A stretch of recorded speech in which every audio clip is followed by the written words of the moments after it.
Hey, BCs, I am so sorry. I came home and fell asleep. I lay down for what was going to be like 2 minutes, and, well, I passed out.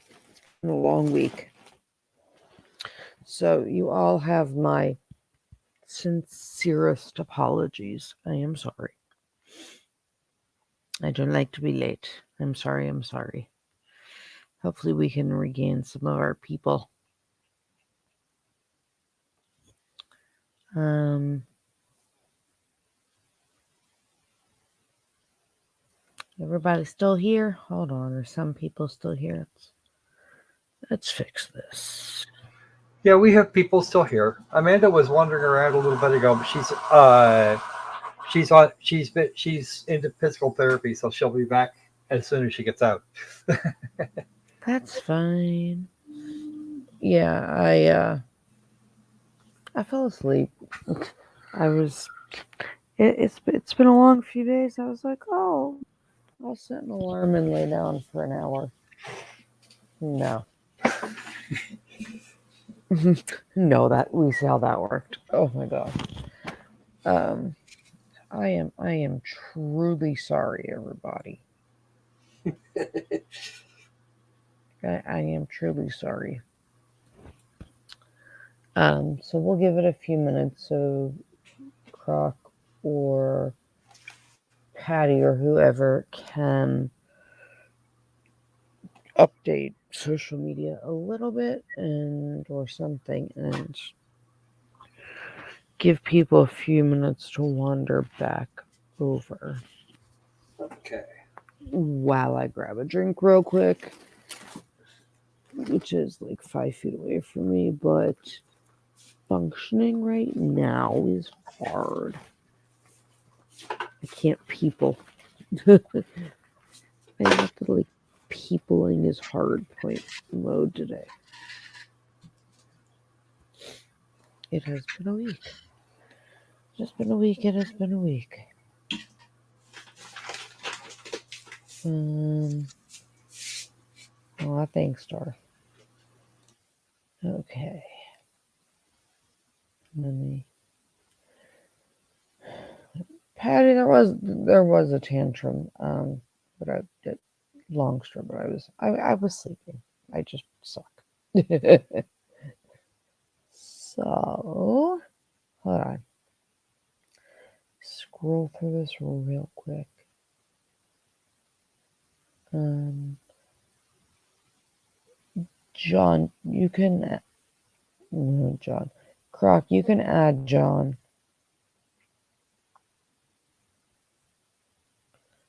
The Gwyneth Paltrow trial. Yeah, that's gonna be a train wreck. Actually, train wreck would probably be an improvement. This is the woman that sold hoo-ha eggs, so I don't see how that goes well. You literally are selling $300 hoo-ha egg rocks, and people, the women up in here know exactly what I'm talking about.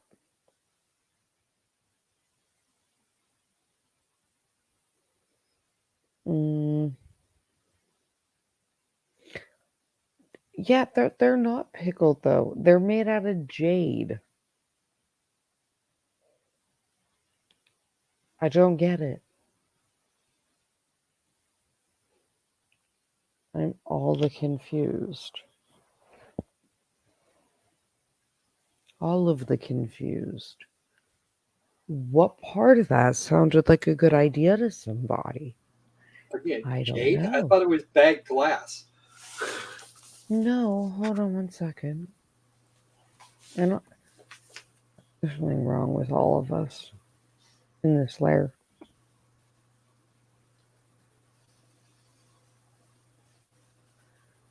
Hold on one second. And then gladly, we will gladly go do this gun thing that everybody's going to watch may lose what little sanity I have left, which isn't much. Hold on 1 second, guys. Oh, do we sense the coming of the micro Loki?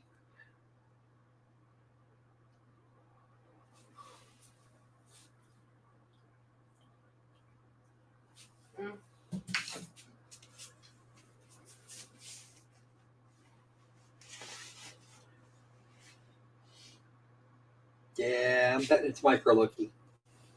That's okay.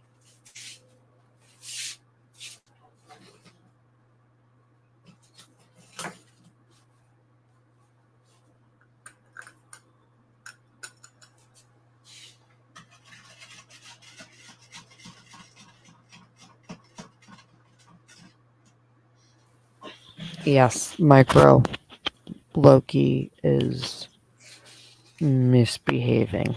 Oh no. There's a lot of misbehavior happening because people are grieving. Mm-hmm. Hey, Mayor, sorry. Well, we didn't start yet. I figured I would, since I was half an hour late, give people a few minutes to wander back. I fell asleep. I don't think I've slept more than like an hour here or there. So, but yes, you guys can see on screen the eggs.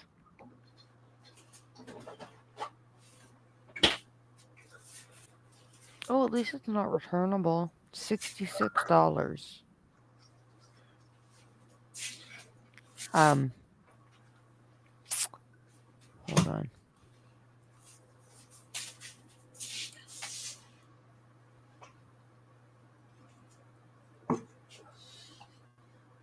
Let's see if we can see it any better. Yeah, there you go.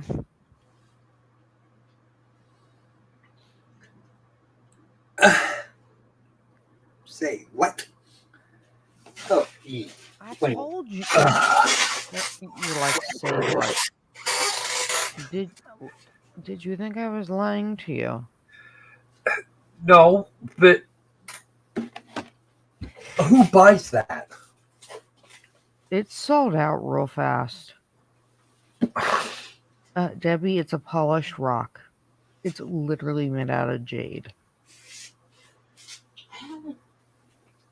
You're just supposed to walk around with the rock. I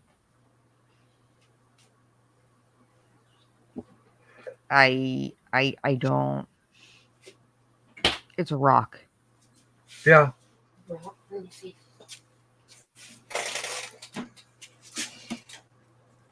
Okay. Read.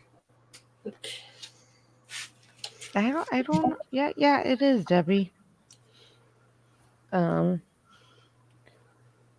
on. Let me just stop this for 1 second, and I'll give it like 2 more minutes, and then we'll start with the show.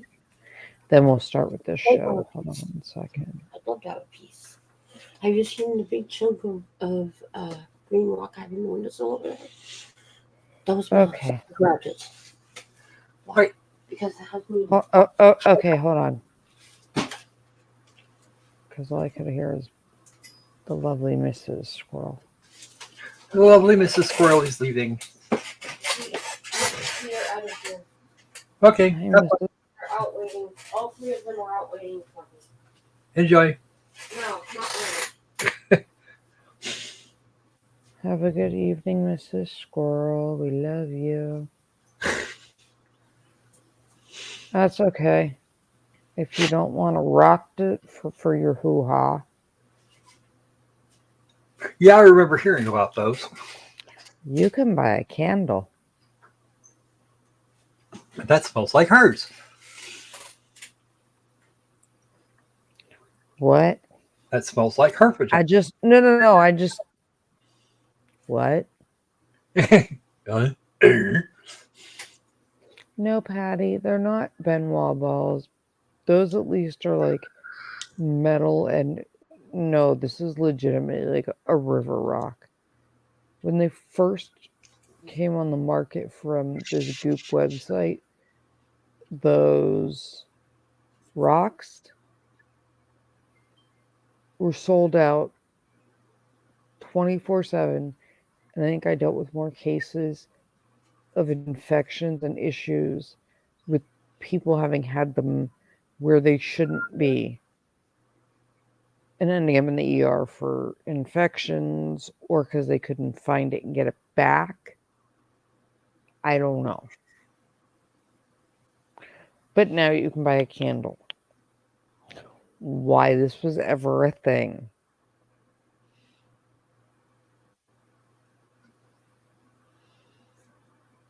I don't know. See, Thomas, you're slacking. Thomas, I love you, but you're slacking. Tactful, tasteful. Look at all the things you could be making.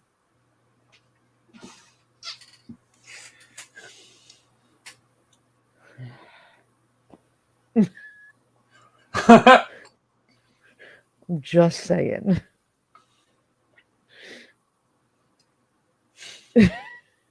Like, guys, I don't know either. I'm not sure I want to know. No, but I don't really want to know.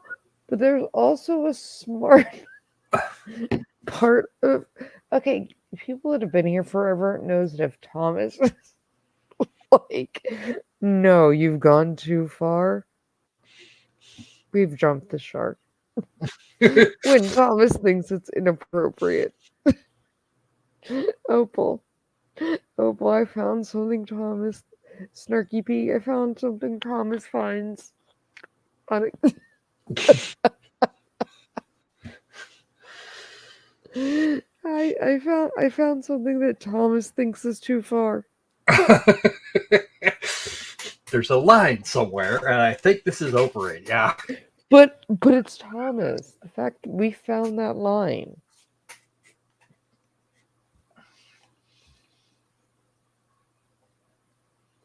And then candles. Like, what? What are we doing?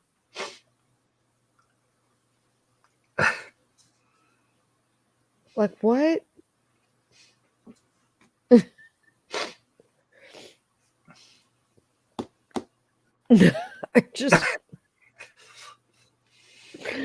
I don't know. I saw that and I was like, somebody literally. I have questions. I would like to go. Like, I just want to be in that boardroom. I just want to be in that boardroom where someone was like, you know what? I have a great idea. This. And everybody else in the room was like, oh my God, totally. You. Let's do that. I have questions. Or am I wrong? Like, but I don't know that I want the answers. Thomas, they do make them. I've bought more than I care to admit, because who doesn't like the smell of cordite in the morning? But I haven't found one that actually smells like they claim it does.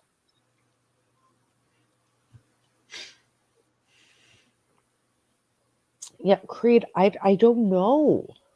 How do you even, someone that's done things like QA, how do you even know? The answer to everything is just no.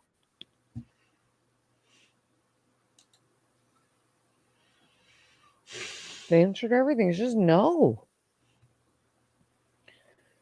If you'd like to invite John, you may. I sent him a link on Twitter. Whatever. Whether or not he answers is potentially a completely different question. Yeah, apparently. Yes, I did will call. No, will call. It's not. It's like an actual candle in a glass jar. It's not like ear candle. No, it's in a car, in a glass jar to sit on your. I don't know. Where do you even light that in your house? I can't think of a place. Like I don't want to light that in the kitchen while you're cooking. Oh God, no. Like I don't understand.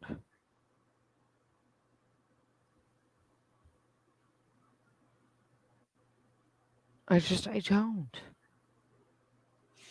I just okay.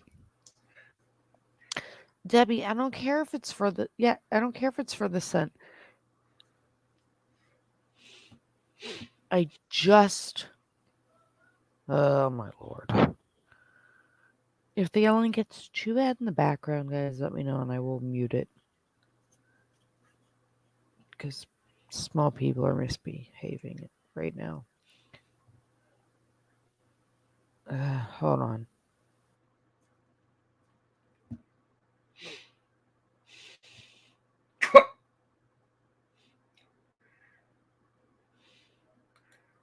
Okay, well, call comes up with a place with a place, but there's a downside to that, says Patty.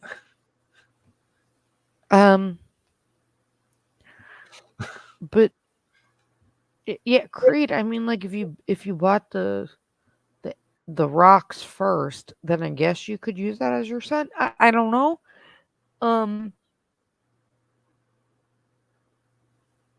Because I mean, Creed's getting points on this one. Patty, what do you think? Does Patty have the link? Where Patty not have the link? I sent her the link a long time ago, Okay, like very shortly after it was generated. But she that's was going to fine. wait and see if you wanted her on board first. I do, of course. And Opal, the funniest part of that is the whole mold thing. Like, I'm not talking about mold that grows on things, back, well, like, molds, a fungus. Um, um, you have to make a mold yourself. And they make chocolates in this shape once they have the mold. So, Thanks, Croco. mm-mm. If I hadn't done it, she'd have done it. I know. I don't think there's an out there. What would I have done? You would have sent me Sent the link had he not sent it to me long before the stream ever started. Yeah. All right, Croco, I have new material for Quiplash tomorrow to embarrass John. Let's go for it. No, we can do it tonight. I know. It's more fun when you embarrass John. If he shows up, we can do it tonight. Okay. As long as I can embarrass John. Yeah, I don't know. The last text message I happened to see was from Croco saying that he just up and walked away, and Croco had no clue where he was. I In the middle of a stream. This is true. He literally packed up and said, "See ya." I'm just. Oh my god, intellectual. That's as good as Creed. Guys, I don't know. I don't. That would be nuts, at least in this case. Okay. So, I see Croc has some stuff queued up. I have. Actually, what I have is the entire live stream with some timestamps. Whatever. So, I'm going to let Croc run that aspect of things. And I am Creed, you were not wrong. I know, right? I'm not gonna Wait, go. what? I'm not gonna put up. What? I'm confused. What? Oh, he's talking about. He's talking about the. If anybody wanted to like go after us, For uh, what? if anybody wanted to go after some of us, and they brought up this chat, wow, Oh, that would be some. it would be fine. Did you really say that? Yeah, sure did. Yup, Right here, black and white. we said all of Not that. gonna deny it. Actually, it's black. It's white on black for me, but yeah. Whatever. I mean, people would look at me and be like, mm-hmm, totally. Yeah, like when I was upset that my dad didn't check on me when there was a shooter on the college campus I was at, and his answer was, they said nothing about a crazy girl beating the guy to death with his own gun. I wasn't worried. Like, okay, thanks, Dad. I don't know how I'm supposed to take it. He has all the faith in you. He has all the faith in the fact that he had all the faith in the fact that it was going to be like, yeah, no.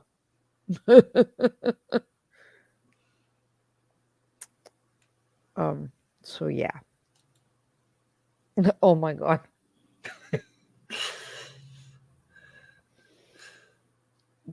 But yeah, if that's what gets me in trouble, some of the things we discussed about with the chat, they haven't watched my like tantrum about things like this. So, Are we ready to proceed? um, we are. I'll let you know. I can't. You'll let me know when to hit the space bar. Got it. Yeah. So. Morning and welcome.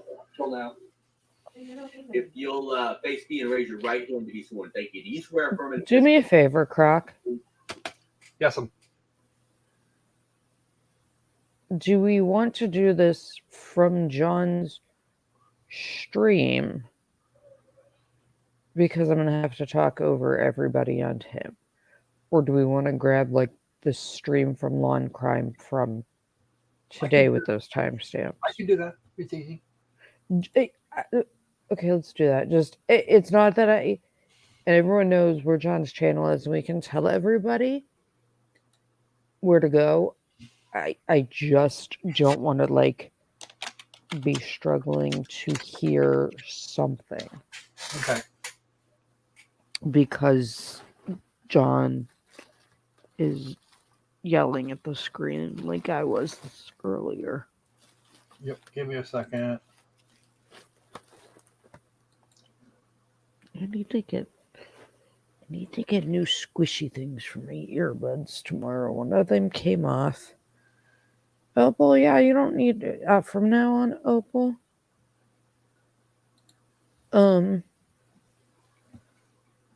You can listen. Yeah, you're not gonna have to see it, cause yeah, it's no disrespect to John at all, and he's welcome to join us. It's just trying to hear what people are saying over another sort of commentary already.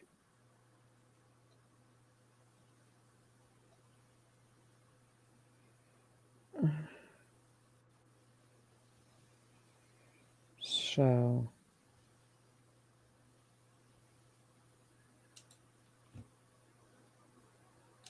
No.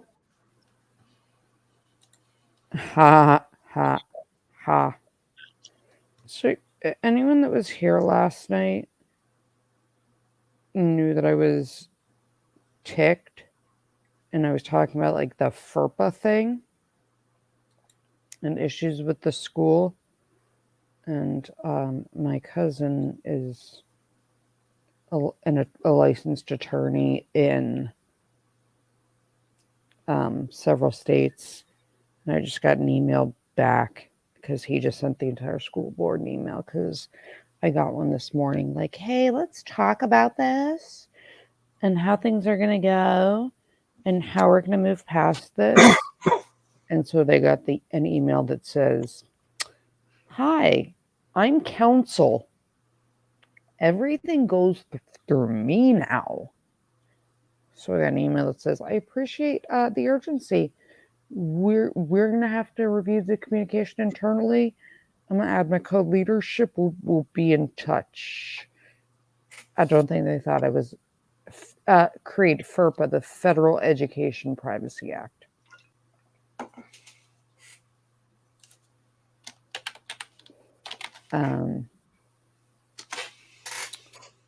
So I don't think they actually thought the next thing they were going to hear from me was from a lawyer.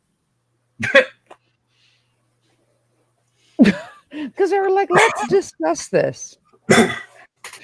Incoming email. You can't call her.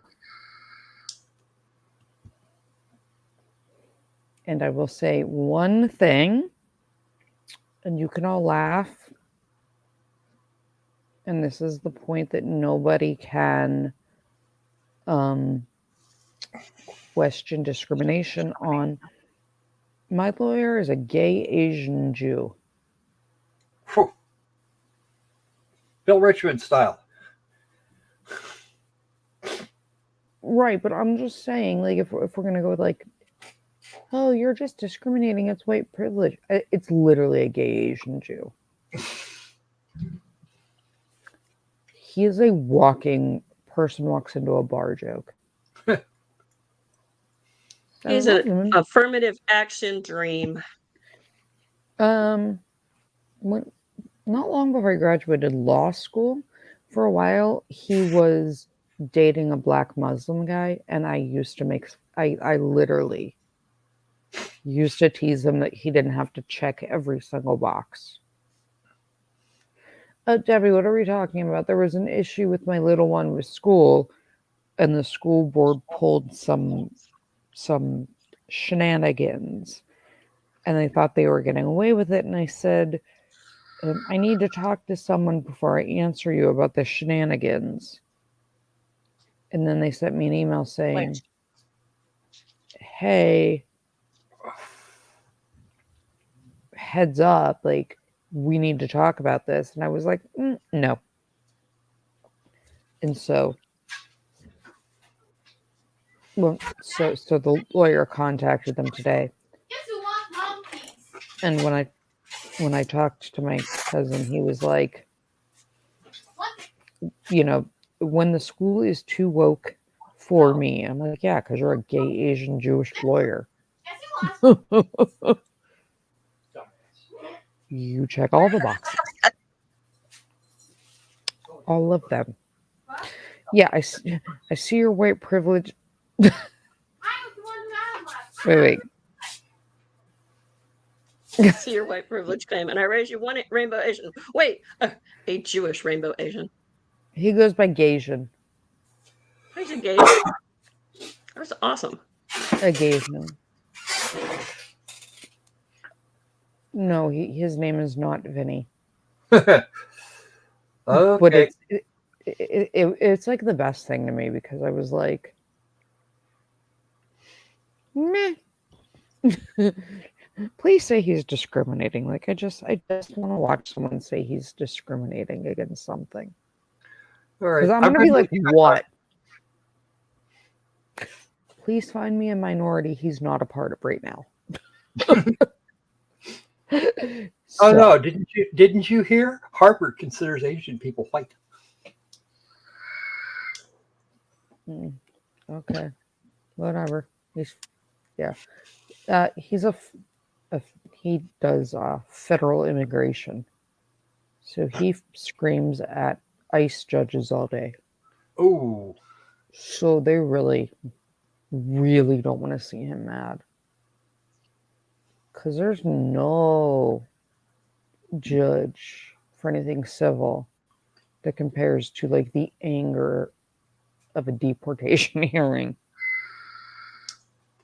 So yeah, there's that. Okay, I'm ready when you are. I'm ready to lose my mind. okay. So let's go, Croc. Affirm any testimony you give in this proceeding. Oh wait, will be Croc, one the quick whole thing. truth and nothing but the truth. So help you God. Hold on, let me turn Thank that you, ma'am. down. If you'll follow the bailiff to the ramp that leads up to the witness chair, please watch your step. Pause it for 1 second, Croc. I have watched like none of this, especially given what's been going on in my world. So there may be things I need context from people on. Just fair warning. So okay, back to play. Okay. You have a seat in that chair. That microphone in front of you is fully adjusted. You let me know when you're ready. If you got stuff you need to unpack. Judge Sabella Apparently, has there's a lot we need to unpack from what I hear.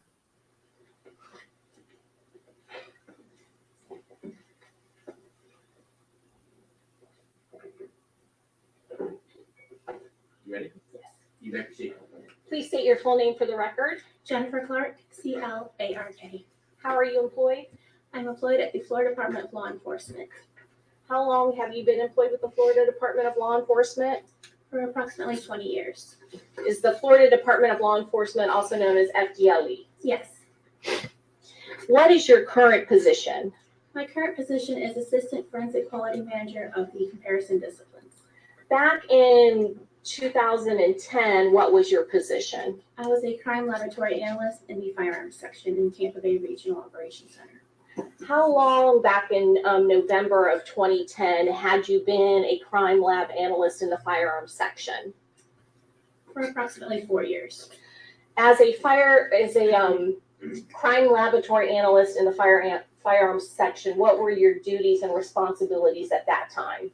My primary duties were to determine whether fired bullets, cartridge cases, or other ammunition components were or were not What is fired. she reading off of? So my other I duties don't know. included examining submitted She's firearms reading something. and safety, as well as performing muzzle to target distance well, determination. her eyes back and forth like that. She does that the whole time. Please tell the jury your background. No, that I you can Better tell by blink the way rate. she said it. have in your education, that you I possess. can, by the way she said it, either she's reading a JSA, like the job skill analysis that someone from OSHA wrote, or someone from HR wrote, or she's reading it off something. It could be rehearsed. If it's rehearsed, she literally mentioned, like she literally took the job description and memorized it. That's an HR written one. Melanie, no, they're not supposed to. They have a screen where they can see videos or documents, but other answers, unless they get explicit permission to like reference an old report, you can't do it. They like paper in this place for that. Yeah, Link, I'm under those same orders, but for like the 5 minutes of it I watched earlier, we'll see how that goes. But okay. All right. Crime lab analyst in the firearms section with FDLE. I have a bachelor's degree in chemistry from the University of South Florida and a master's degree in forensic science from the University of Florida. I also completed an 18-month on-the-job structured training program that included studies in standard laboratory techniques, microscopy, firearms and ammunition recognition, firearms identification, as well as touring several firearms manufacturers, and approximately 6 months of supervised casework. In your position back in 2010 as a crime lab analyst in the firearms section, did you have to undergo continuing education? Yes, on a regular basis, I would attend training seminars or armors They're courses. called CLE. What is proficiency testing? Okay, hold on 1 second. Proficiency testing is a form of Rock, performance. I'll put stuff up on the screen comments wise. Really, It's just distracting me right now. I'll pop things up. I just need to listen for a minute, okay? Okay. Yeah, I'll pop them up just while I. Sorry. Well, Okay, let's go. I'll let you at it. sorry, I lost I mean, if I miss something critical, have us you can take put it up, but just like random comments, I'll get to I'm sorry, every so that often. will check our performance, make sure that we're doing our job properly. A proficiency test that is done on an annual basis in the firearms section is a microscopic comparison test, and this is given by an external company called CTS, which stands for Collaborative Testing Services. And they will send us a test that generally consists of either fired bullets or cartridge cases and ask us to determine whether they were fired in the same firearm or not. We will then send our results back to that test, and they will tell us whether the answer we got is correct or not. This external agency, they know the answers to that test. Is that correct? They are known to Okay, them here's my whether or not question. it's projectiles or What? Anubis, yes, we're going to relive this again. We're going to relive this again, but it should be more amusing than the first time. But here's my thing. If that's the test you guys are using for your CLE and proficiency, you literally have a 50-50 pass-fail. Did you get it right or not? Yup. I don't think that's what I want to. I don't think that's what we want to strive for. You can flip a coin and pass. Okay, continue. shell casings, which firearms have been able to fire those particular items that you are tested on. Is that correct? Yes. And you said that you Firearms are only fire one item. Like, when you were a you're acting like you can go to the store and shop in an aisle of things I can get coming out of a gun. Like, what? They fire projectiles. How is this a question of what came out of the gun? But what they're talking about is actually the reverse. Which version of firearm fired that particular weapon Right, that's not what they asked. or that particular projectile? Can you tell what came out of The dude? prosecutor is incredibly imprecise with their language. It's not going to get better. No, I get that, but can you tell what kind of things come out of a gun? Yeah, because other thing, glitter. What do you expect her to say? Do you want me to Okay. back it up a little bit? Maybe we got something lost in the pause. No, I Debbie, I know they don't have it, but the point is, like, this is what I'm saying.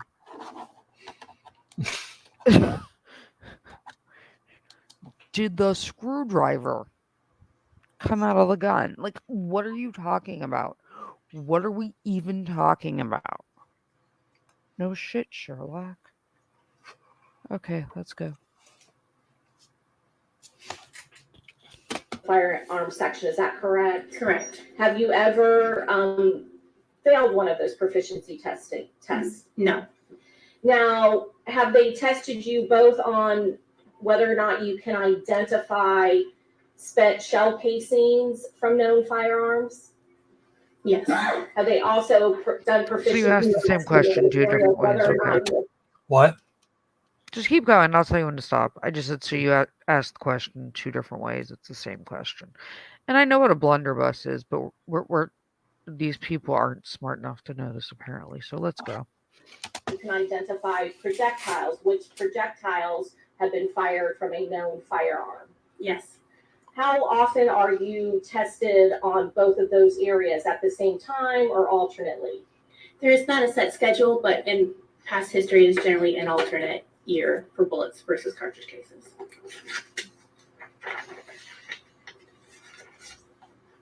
It's not a cartridge after it's fired. Have you ever testified as an expert within the field of firearms identification in the state of Florida? Yes. No, but she didn't testify in New Mexico because we found her twin on the damn stand and it's a dude. Opportunity to provide expert testimony in this area, firearms identification. Also, would you like me to increase the speed a little bit so we can get it done tonight? Is that an accredited Yeah. lab? Yes. What does it mean to be an accredited lab? Accreditation is One when and a quarter or external one and a accrediting half? body See if I will can- examine the laboratory to make sure that we're following proper procedures. FDLE is Hey, accredited Maury. ANAB, which is the American National Standards Institute National Accreditation Board. And they ensure that we follow several layers of standards. The first layer are international standards for all clinical and testing laboratories. Another layer are more specific for forensic laboratories. And then the final layer they look at is to make sure that we're following our own policies and procedures properly. It's called an So audit. definitely Not have a that safe hard. operating procedure as well as guidelines when handling firearms and doing your analysis and comparison work. Yes. Did you follow that in this case? Yes. Is it the Typically- same handbook the idiot in the New Mexico Cummings case had? Pistol. A semi-automatic pistol is a handgun that requires a separate pull of the trigger for each shot fired. But with that pull of the trigger, it will complete all the other cycles of the firearm so that it is ready to fire for the next shot. So Not true. what is racking the slide? Racking the slide is basically, the slide is the top portion of a handgun that moves backwards. And when you pull that back, if there is ammunition in the magazine in the firearm, it will load a cartridge into the firearm and cock it and make sure it is ready to fire. Okay, pause it. Talking about a semi-automatic firearm, Okay. semi-automatic pistol. I think the answer you're trying to get to, honey, is it's called a gun. It fires bullets. No, just because it's a semi-automatic does not mean that you only have to rack it once, and you don't say I'm racking it in court. It's called chambering around. Not only is this called chambering around, you are trying to tell them, literally, that there's only something called, there's single action pistols, there's double action pistols, there's SADA pistols. So you saying you only have to do it once and then everything else is completed for every other time you never have to do it again. No, they're different kinds. Okay, you're supposed to be an expert here. Wait for it. No. And the slide, when you rack it up, which is not an official term, it has nothing to do with if there is a magazine. All it means is it chambers around. You can have weapons that will chamber around without a magazine. Okay, keep going. Follow layers of standards. The first layer are international standards for all clinical and testing laboratories. Another layer are more specific for forensic laboratories. And then the final layer they look at The automatic pistol. a semi-automatic pistol is a handgun that requires a separate pull of the trigger for each shot fired. But with that pull of the trigger, it will complete all the other cycles of the firearm so that it is ready to fire for the next shot. So the first No, it won't.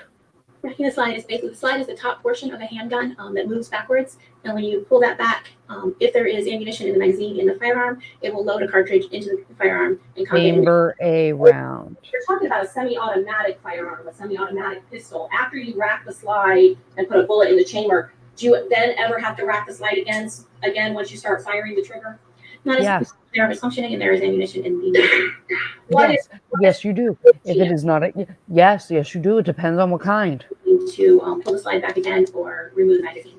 When you're pulling the slide back of a semi-automatic pistol, does that make a sound when you are pulling the slide back? In my experience, yes. No, not in a polymer one. You really only hear it with a staple. Most polymer ones don't have that audible sound, you idiot. That is not a commonly. Racking the gun. No, it is that's not. Oh God. Okay, just keep going. That initial pulling back of the slide in a semi-automatic pistol, is that then ready to be fired? Yes, as long as there is ammunition properly loaded into it. Is a Glock that shoots 45 caliber ammunition, is that considered a semi-automatic pistol? Generally, yes. Is it fair to say that a Glock that shoots 45 caliber bullets is lighter and smaller than a pump action shotgun? She has to think about that. Relative, generally, yes. Generally speaking, is that correct? Can you describe describe the different components that make up a cartridge? Yes, may I use it to demonstrate the Yes, would that assist you in your testimony? Yes. It's toy time. So this is a very exaggerated size portion of a unfired cartridge, a whole unit of ammunition. So it generally consists of 4 parts. You have the projectile, the bullet, which is the part that goes out of the barrel of the firearm when it is fired. You also have the cartridge case, which is this whole portion here. And it's kind of the holder that holds everything together. Inside the cartridge case, you're going to have the propellant, which is your gunpowder. And at the end, you're going to have a little circle cap. It's called a primer cap. So what happens when a cartridge is fired, the firing pin from the firearm will strike the back of the primer. And there's chemicals inside of that, which will cause a spark when they're compressed. That spark will then travel into the cartridge case and ignite the gunpowder within it, which causes rapidly expanding gases. Those gases are going to push in every direction, and it's going to push the the bullet out of the barrel. While you're holding that up, when a cartridge, after it's fired, what would be considered the spent cartridge casing, and what happens to that when the firearm is fired? So this is the spent cartridge casing. So after it is fired and the bullet has gone through the barrel, the cartridge case will then generally get ejected out of the firearm. And where exactly, what part of the firearm is the cartridge? It's Well, called it's not a revolver. and most semi-automatic pistols is a little hole in the top of the slide. It's not a little hole in the top of the slide. It's It's a generally fairly large rectangular cutout. Slide sits on top And of no, And off on the top, depending on the handedness of the gun. pause it. And here's the thing. Look, it's not just firing pin hit cartridge go boom. It set off primary. Need Mike's little thing where he's got like the gopher that's head turns around, and then the one where the caveman says your stuff is confusing and scary, because like I feel that's where we are. You're assuming that that's a center fire pistol, because a striker fire or a rim fire, or no, that's not the only way. Only if it's a center fire will you get a firing pin impression. I have ones that don't leave firing pin impressions. Okay, let's go. No, Anubis, I have not fallen. If I'd fallen, you'd be hearing about it. So if you have your firearm, your slide's going to be on the top. If you're holding your grip, the barrel's going to be the one pointing out.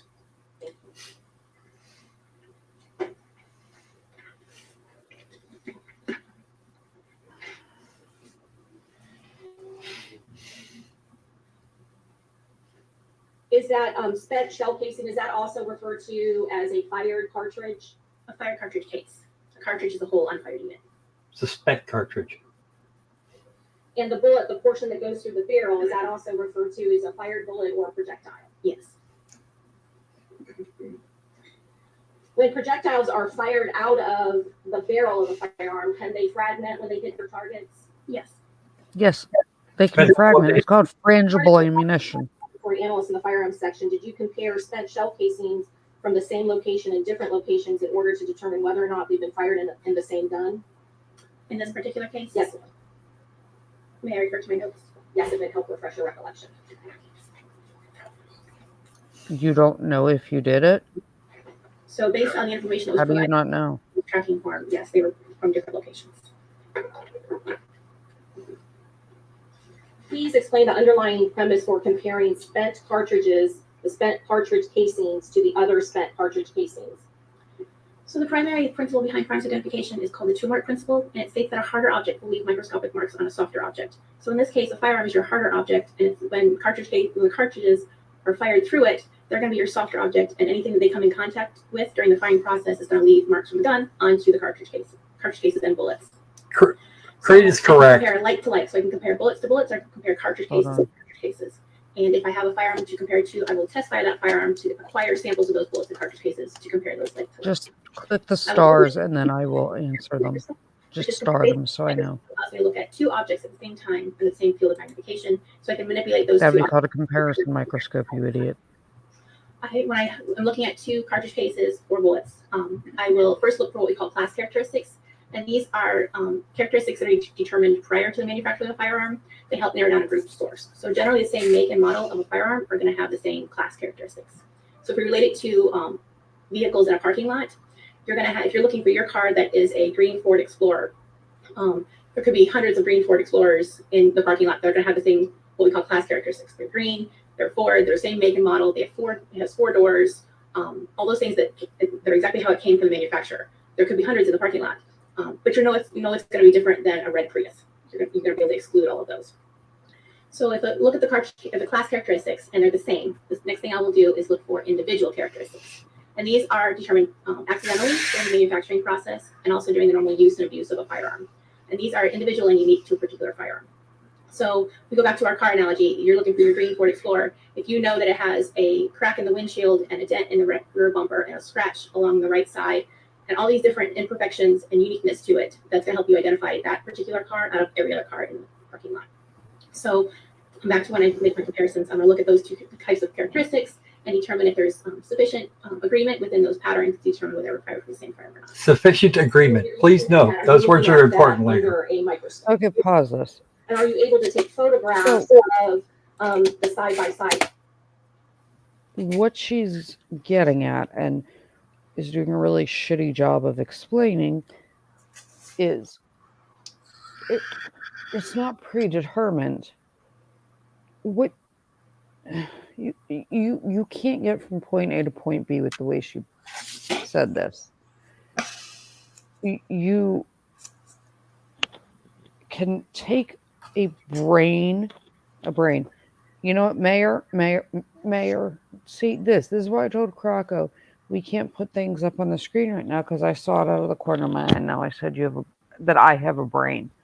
And obviously my nap wasn't enough to make me have a brain. Here's the thing. You have to understand that due to aerodynamics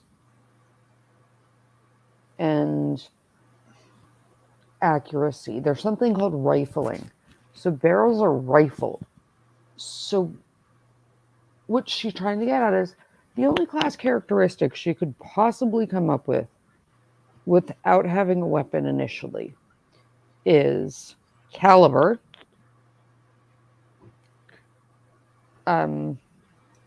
that. All you'd be able to show is caliber just based off of one thing. Because yes, there are standards, but you need a little more than that. Traditionally, if you look at Glock or Ruger, whatever, different barrels have different numbers, like different amounts of lands and grooves, and either a right hand or left hand twist, which is what makes them accurate. The problem is they're not serialized. Barrels are one of the things that are not serialized. I can make one with a metal lathe, or I can buy one and swap it out in a pistol, and your rifling will be different.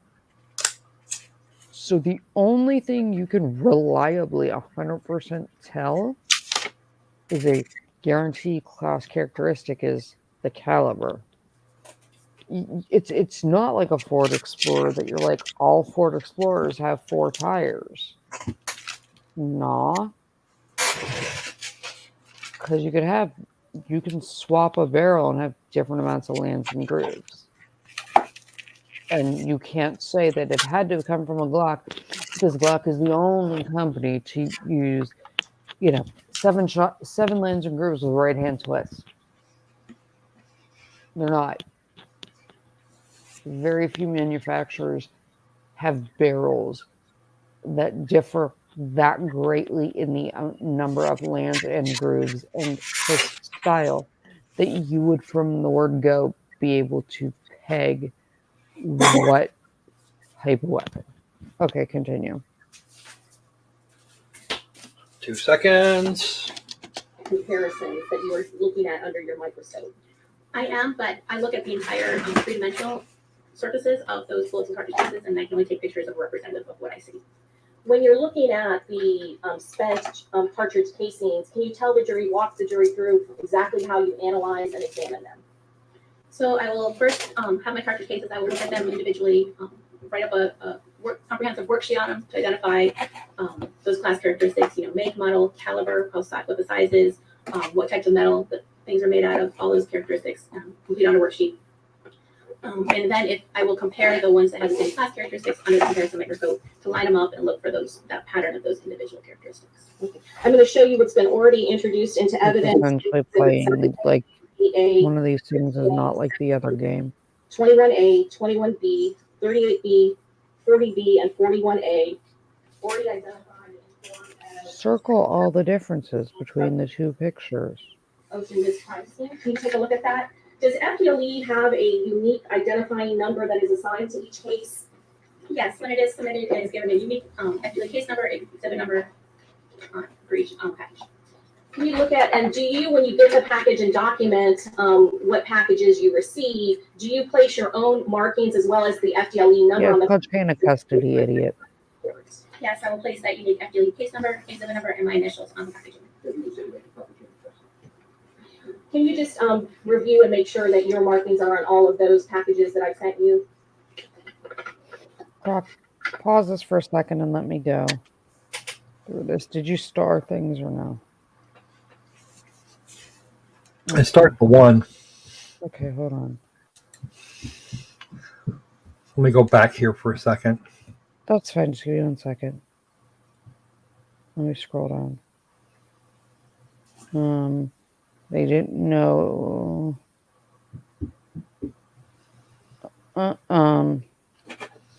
Creed, you can actually get it without being ridiculously technical. You can have that because you can have a shotgun that shoots slugs.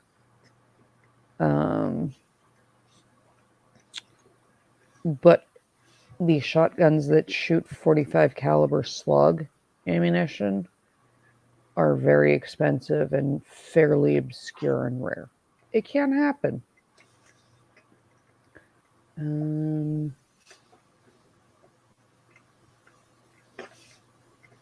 Hold on.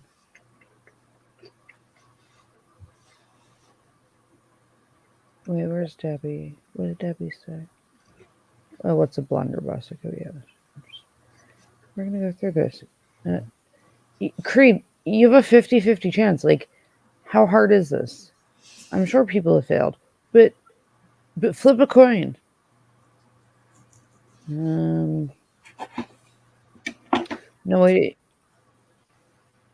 Yeah, pretty much. Well, with her answer.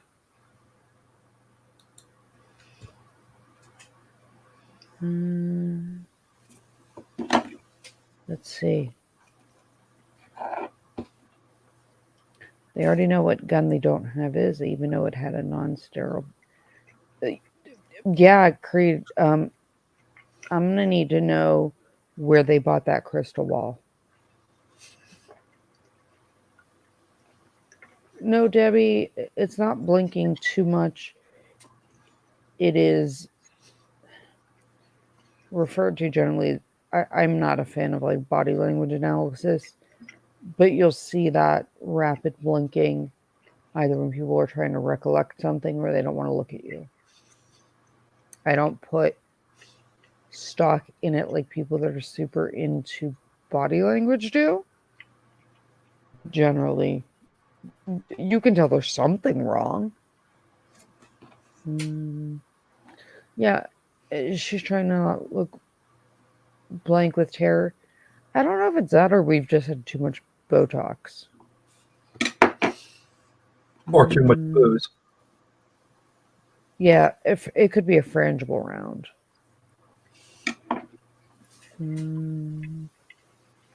Aren't bullets a projectile? Just the things. A bullet is made of a slug and a shell casing. Memento. I have a 5-year-old. I think that might be better at this. Type of rifling, the number of grooves twist, is it octagonal? I mean, yes and no, Melanie, but you have to know that it's an original barrel.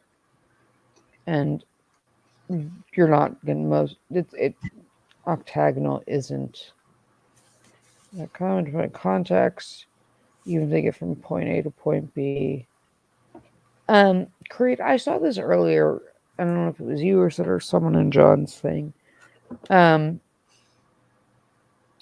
There's still things that can be determined even if they came from two different locations. Wait till you hear how they actually hope got not. I hope not.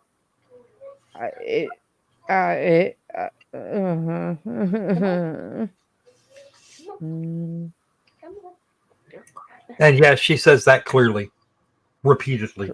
Great. This is going to be awesome. It's based on, and she's doing that strictly based on the shell casings. We're going to fight. Debbie, so here's the thing. You can have no shell casings somewhere for two different reasons.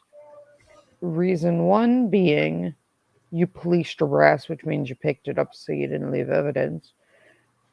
And number two is it's a revolver that doesn't eject the brass.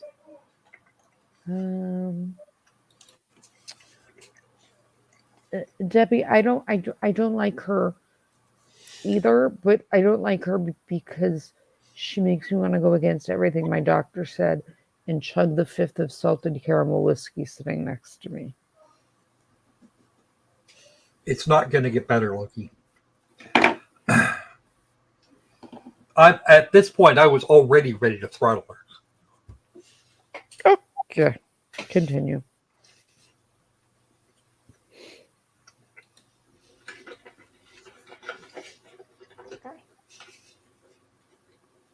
Did you sign all of these?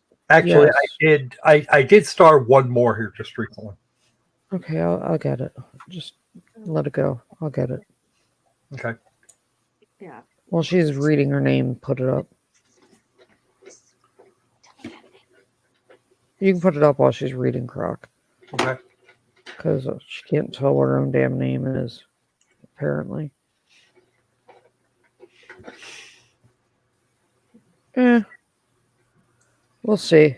We'll see how that goes with me. You can hide it. And what was the unique FDLE number assigned to this particular case? It is 201-003-08033. Did you conduct a comparison or analysis on all of those spent cartridge casings in order to determine whether or not they were the same firearm? Oh, you're fine. You're fine. You're fine. I know. You're fine. Debbie, you can sometimes tell because certain guns have proprietary barrels with a certain number of lands grooves and a left or right hand twist. And what was That's the only way to know. That they were fired from the same firearm. But it's not reliable. 19E or previously Okay, these are the shell Time to casings. hold you, huh? the S&B head stamp. Did you also take a look at that particular item? Yes, I did. And what was the result of your comparison and analysis? That it was fired in the same firearm. As all of the 9 other shell casings that were collected from 604 Ocean Sport? Yes. Now, when you first received these packages, are they all sealed with markings from the Hillsborough County Sheriff's Law Enforcement Office? Why are we asking her this? We could have already established chain of That you keep custody. track of all the items that you are testing. Yes. You done? After you're done working on them, then. Yeah, we've already seal them established chain of and custody. What's this? initial the portions that you have received. Yes. There's a chain of custody sticker. Yes, you reseal it, idiot. So the examination, is that these spent shell casings, is that what you did with them, what you just previously testified to, looking at all of them side by side under your comparison microscope? Yes. And when you were looking under them, what were you looking for? I was looking for the correspondence between those class and individual characteristics. Did you determine whether or not they all had No. class characteristics? The answer is I was looking to see if they had the same number of lands, grooves, and the same twist. These aren't the bullets themselves. These are the casing she's talking about. Can you describe for the jury the You source can of still the tell by firearm, the casing. these markings on those spent shell cartridge cases? In my experience, from my experience as an examiner, Glock manufactured firearms, we have similar markings as what I found on these cartridge cases. And can you tell the jury or describe for the jury what type of markings are specific to Glock or consistent with the Glock manufacturer? Sure, it's mostly the shape of the firing pin impression and the firing pin aperture shear, or firing pin aperture. So if I go back to my demonstrative, the firing pin is what strikes the back of the cartridge, and those can have different shapes. With Glock, they are an elliptical shape, which is kind of an oval shape. And then there's also what we call a firing pin aperture, and that is actually the hole in the back of the firearm through which the firing pin protrudes, and that is on Glocks it's a rectangular shape, which is unusual, and those combinations are specific to Glock. And what is No, they're not. on the back of the cartridge case? What part of the And I firearm? can change the firing pin in any weapon. It's the part of the It fire. takes 30 seconds. It wouldn't even be hard. And so that shape, as well as the elliptical shape that is found on the spent cartridge casing, that elliptical shape that was described, that has been seen consistently with Glock manufactured firearms. Is that correct? Yes. Pause this. Are there other firearms that share that shape? In my experience, Dumbass. 45 You dumbass. If you are telling me, like literally, this dumbass is trying to claim, based on firing pin impression, it has to be Glock. You dumbass. I can take a firing pin that's made by Glock, and at last check, hold on, because I don't want to get accused of, I don't want to get accused of, anything. $5.49. It's a spring. $49.99. I can buy a Glock firing pin, and I can put it into almost any weapon, and then it would give you that same mark for $50 when it wasn't a Glock at all. All you can say with any certainty is it's a firing pin impression consistent with what you typically find in a Glock. You can't say with any degree of certainty this firearm had to be a Glock. Because if I was going to commit a crime, and YouTube, I am not telling people how to commit crimes, I would change up the barrel and the firing pin if I knew this idiot was just going to look at the shape of the firing pin impression and say it's a Glock, because I don't own Glocks. Holy cheese muffins. Next, continue. Oh my god. The Glock manufacturer. Sure, it's mostly the shape of the firing pin impression and the firing pin aperture shear. We just went through this. So if I go back to my demonstrative, the Sorry. firing pin is what strikes the back of the cartridge, and those can have different shapes. No, I'm not faulting you. I just mean her. Presses up against when it's being. No, it's because I pushed So it back a that little shape, bit as again. well as the elliptical shape that is found on the spent cartridge casing, that elliptical shape that you described, that has been seen consistently with Glock manufactured firearms. Is that correct? Yes.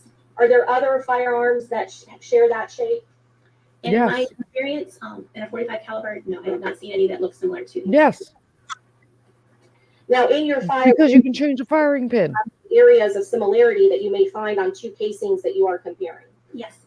Do you called photograph rifling all characteristics. areas of It's not that association hard. or identification between different fired cartridge cases? No, again, I look at the entire cartridge case and I take a picture Spent of cartridge. Spent. It will show you. She has no idea. I don't know why she's using this particular set of terminology. Judge, at this time, we had introduced into evidence States Exhibit 8B.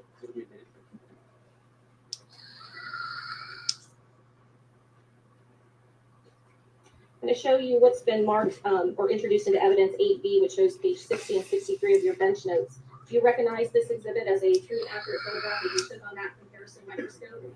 You're an idiot, lady. I could bring, you know what, let me read up to you because I know that there are markings on it. Yes. I'm going to ask you to step down. Can you explain to the jury what exactly they're looking at in State's Exhibit 8B? There's a yardstick there that we use. Okay, thank you. A 4-yardstick. So rather, more visual of what I can actually see through a microscope. And just so the jury knows that this is this reflecting Didn't bring up pointers. We're going to use a stick. A and Yeah. A, which you reflect as 29.1 and 29.2. That poor stick sees a lot of it's getting a lot. Mm. Do I? That's Why do we have unfortunate. an overhead projector? Am I back in high school? This isn't an overhead projector. This is actually a monitor. What they're using to display those pictures are. Yeah. It's an actual monitor. And so that line that's down the middle, that separates each exhibit, is that correct? Each spent shell casing? Yes. And so the lines that are going horizontally, that shows how they match up, is that correct? Yes. These lines here that show correspondence are what I was looking at. And not all Did you of take them other do. photographs that show correspondence and record and document that as a part Oh, of your okay. file? I did for all the card pieces. I don't know how many I took for each one. So there are other photographs that Jesus you Lord. for examination and record keeping in this particular case of the spent shell casing, is that correct? Yes. This is just one sample that has to do with State's Exhibit 7A and 8A, is that correct? Correct. You go ahead and have a seat.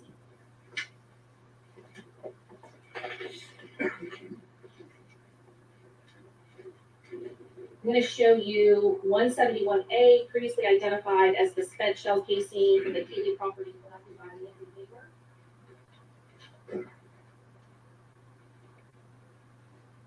So I'm assuming this person is the one that provided the Spent cartridge casing. things that weren't from the property? This Nancy person? Yeah, yes. I think these are the ones that came from. These were the ones that were collected Yes, it is. at the crime scene. Also compare that spent Okay. to all of the previous spent shell. Where are your gloves?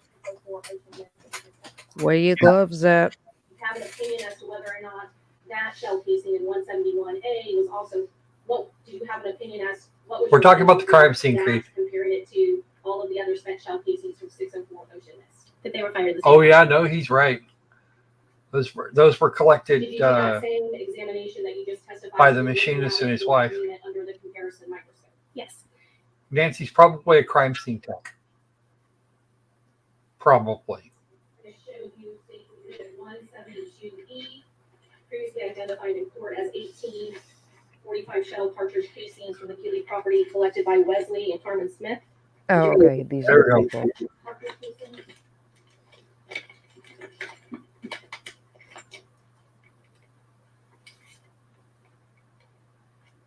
Reaches in, grabs the custody card, looks at it, Yes, I did. puts it Okay, back. stop narrating. Oh, okay. And examination with those 18 cartridge casings that you did with the prior 10 from the crime scene as well as the one from the Keetley property. Yes. What was what is your opinion regarding those 18 spent shell cartridge casings? That they were fired in the same firearm as the previous cartridge cases. Pause. Okay. So one of the things that we have not established essentially, the picture she had up showed you both with the stereo comparison microscope, right? Mm-hmm. Standard practice is you actually show because comparison microscopes you can record. So what you do is you put the marked one that is the one you know on one side, and you don't put anything on the other. And then you put it on the other while the first one is on the screen. And then you show yourself adjusting the two so they line up. Because if you just take the shot, like the still, like she did, you can just mirror it in Photoshop. Yes. So and you're supposed to show how you're lining it up to prove that it's not just something that was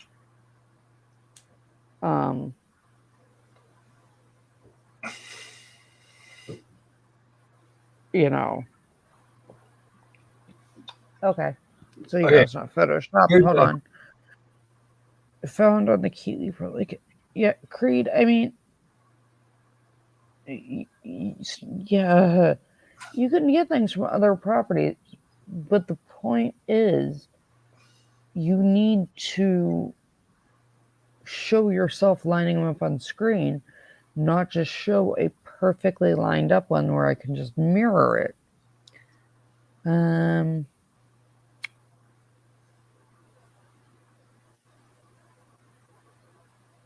SIG did make that caliber in 2010. If it's a 45. They very much did because I own one. no, it was a specific line of SIGs. Oh, okay. That there wasn't a 45 for that I checked. Okay, I'm just saying, like, I mean, if the way it's phrased, okay.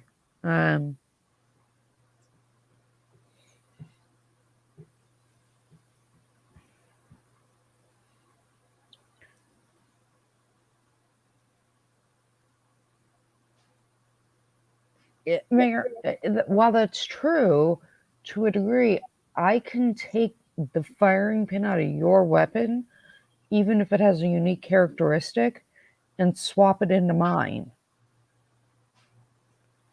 And you'd have the same impression in the primer. Okay, continue. She testifies she didn't use the... Okay, continue. Okay. Oh, God. Just a quick side note. There were 2 days of the supervising detective, the lead detective for this case, who made it very clear that SOP was guidelines, and it was violated all over hell by his own admission. Okay. Defense actually completely turned that witness inside out. Hey, Amanda's back from PT. Welcome back, It was kiddo. Lieutenant Lugo. Yeah, Welcome back, Amanda and the blobfish. Okay, continue. During the course of working on this case, did you also receive 2 tourists? Okay, the blinking is driving me nuts. Do you need some Visine? Yes. Do you document the serial number for both of those firearms when you received them? Yes. Can you tell us the serial numbers of the 2 Taurus 45s that you received in this case? One of them was NBM 48622. It doesn't matter. All that you're telling me the serialized part. 1132. One Test fire serialized the part. semi-automatic firearms in your lab in order That to has get nothing to do with anything else. I can change everything else out in this case. other than the serialized part. Yes. For both of those firearms? Yes. What was the result of your comparison to the test fires from both Taurus 45 firearms to all of the spent shell casings that were recovered from 604 Ocean Miss Court? That the cartridge cases were not fired in either of those firearms. No. All the no. Please stop licking the windows. Windex is not blue raspberry flavored. Oh. Literally, it's not blue raspberry. Don't use it for a snow cone. All you can tell is that it didn't come out of that barrel with that firing pin. I can swap a barrel and a firing pin out in the time it takes most people to get dressed. So it very well could have come out of a Taurus if I swap a barrel and a firing pin, dipshit. Stop using blue Windex for your goddamn snow cone. Continue.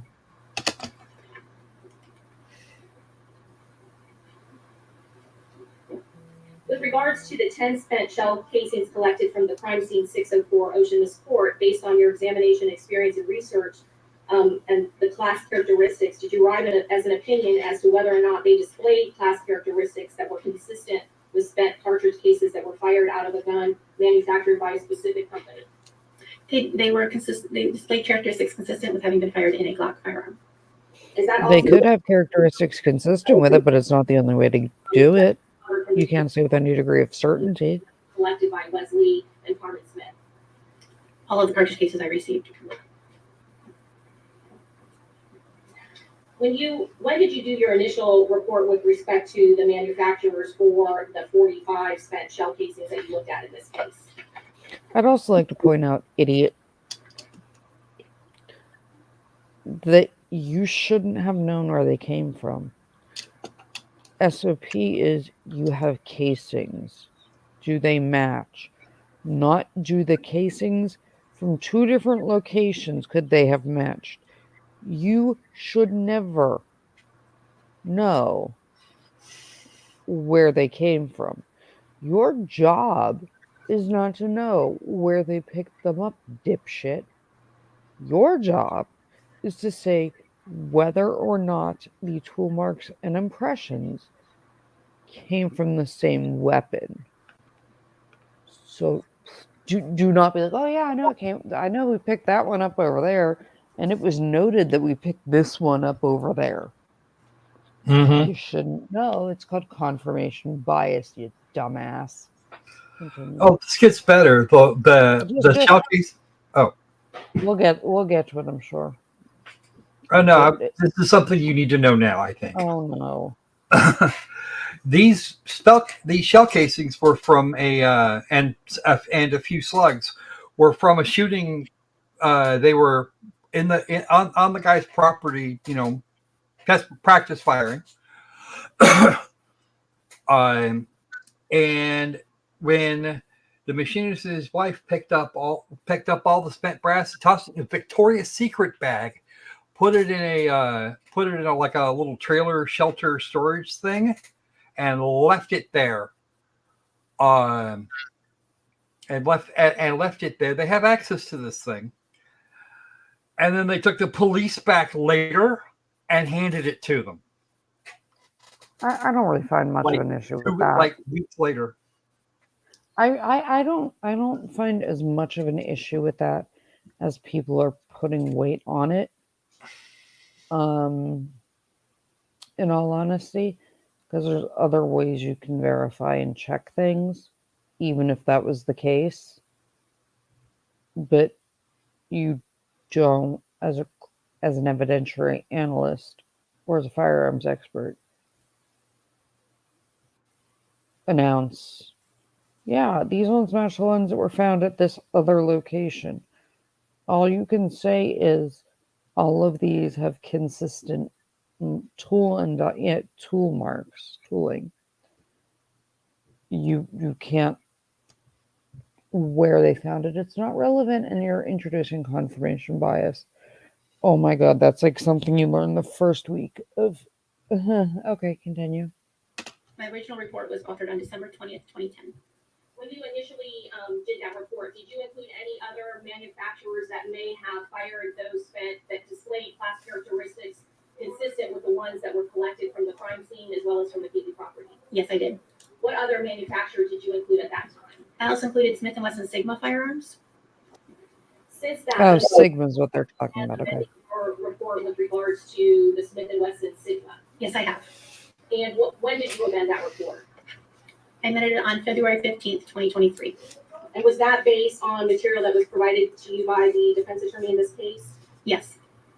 Why did you originally include the Smith & Wesson Sigma series as a potential manufacturer that could not be eliminated in this case? Because both Glock and Smith & Wesson Sigma series pistols both display those class characteristics. However, I forgot that Smith & Wesson Sigmas did not come in .45 caliber. They do and now. Your opinion as to Glock being the manufacturer that had the consistent display, the similar class characteristic, that elliptical shape, that is still true and accurate. Is that correct? Yes, that is my experience. However, I have not seen every firearm in the world, so it's not an all-exclusive list, but from my experience, that is what I've seen show those class characteristics. So when you say that, what you're saying is there may be some other firearm that may potentially need that shape. Is that correct? Potentially, yes. So we can just discount everything you've said up until now thanks to that last statement. We're talking about the spent shell casings. Let's talk about the projectiles. What is the underlying premise for comparing a fired bullet to another fired bullet in order to make the determination whether or not they were fired in the same or different? Lands, grooves, and left or right hand twist, dumbass. Each other, look for those class characteristics, and if they're in agreement, I will look for those individual characteristics. With regard to projectiles or fired bullets, is there a database that logs or catalogs similar class characteristics in order to determine Yes, there is. of what bullets? But again, stop introducing confirmation bias. The hand use states exhibit 15A, 24A, 29A, 45B, and 50B Are we playing bingo? identified as projectiles recovered from. We might as well. I don't think there's a card for this one though. Or if there is, I haven't seen it. You take a look at all of those items. Like literally, this bitch house is playing bingo. This most recent start is kind of important. I'll get it in a second. They get a 3-time felon that was given blanket immunity. I'll get to that. I saw that, but just star things, I'll get to them. I'm just not multitasking well right now. So, and I'm trying to pay attention to this, like, train wreck of a dumb fuck.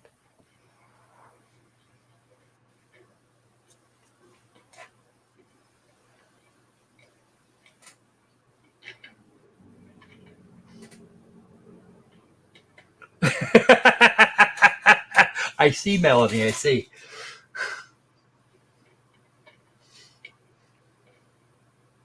No, Smith, Wesley Smith was the machinist. Yes, I did. And you said that it's the same. Is it the same tool mark principle that you have previously described when you were looking at spent shell casings? Yes.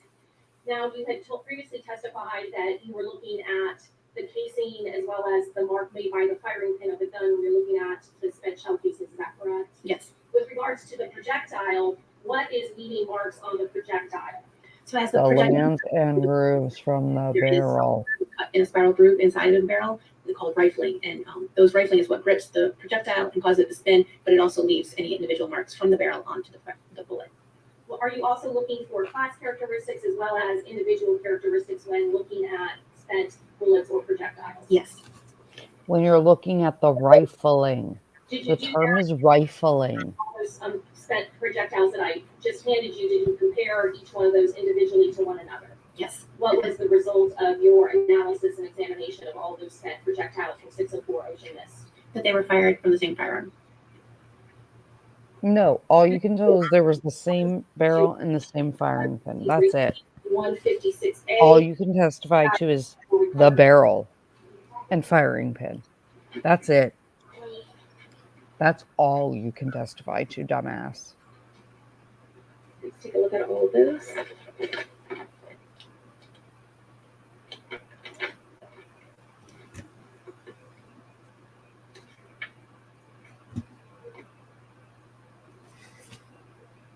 Literally all you can tell is if it came out of the same barrel.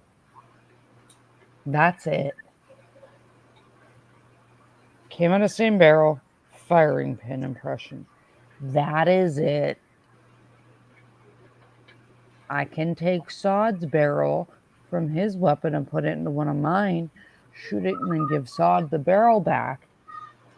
And it's been fired from 2 different guns, but the rifling will match. So what I'm going to need you to do is turn that 50-50 chance certificate you've got for passing, return it to Aldi's with your discount box of Cracker Jack certification. Yep.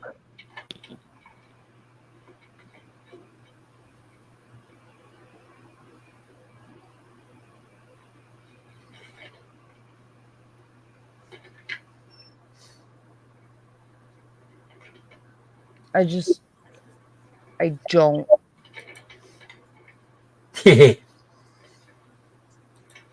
Sorry, I'll be good.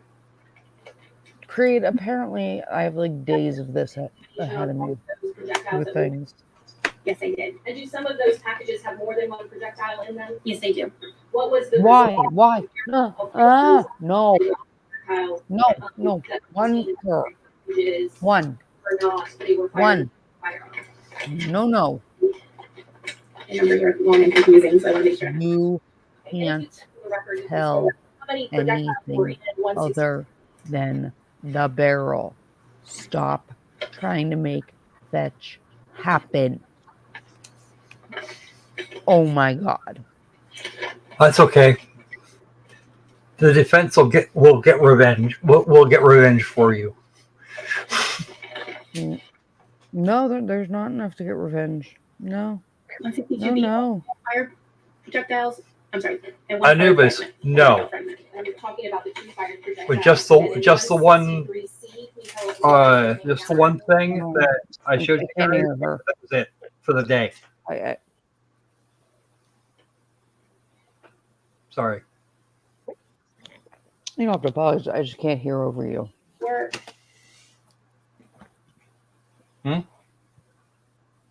Oh, You don't have to sorry. apologize. I just can't hear over you. I'll go back just about. No, you're fine. You don't have to go back. Okay. Fire I bullet. just meant in general.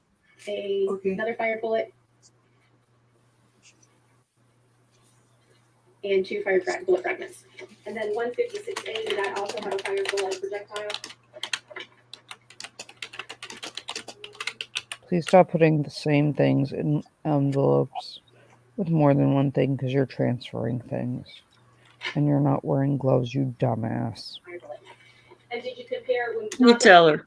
about the fired projectiles? Did you compare all of the fired projectiles from those three packages? Yes, I did. What was your opinion as to whether or not they were or were not fired in the same firearm?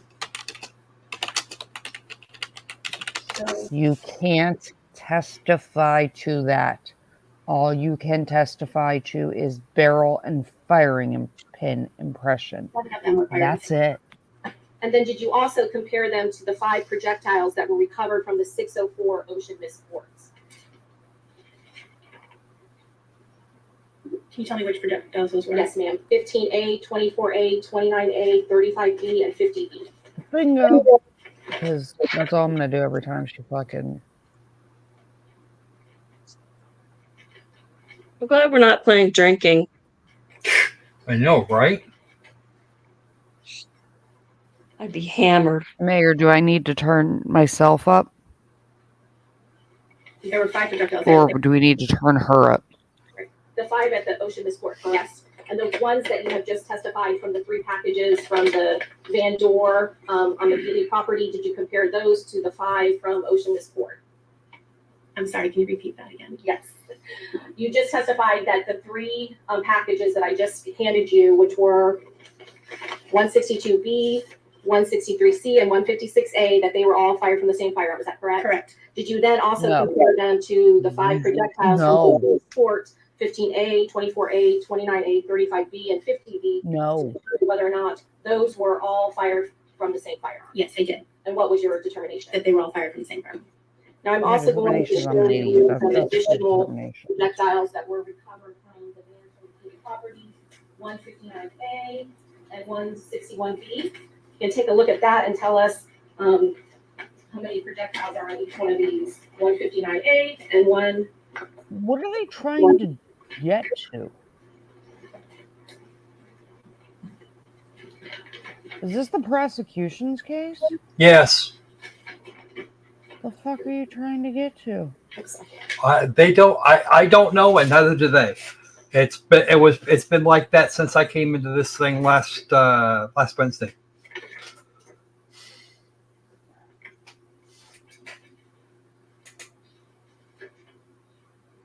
All you can tell is barrel and firing pin. That's it. And brand ammunition. And that's assuming Okay, it 1 hasn't fired been bullet, reloaded. 1 metal piece of unknown origin, and 5 fragments. And then the next exhibit.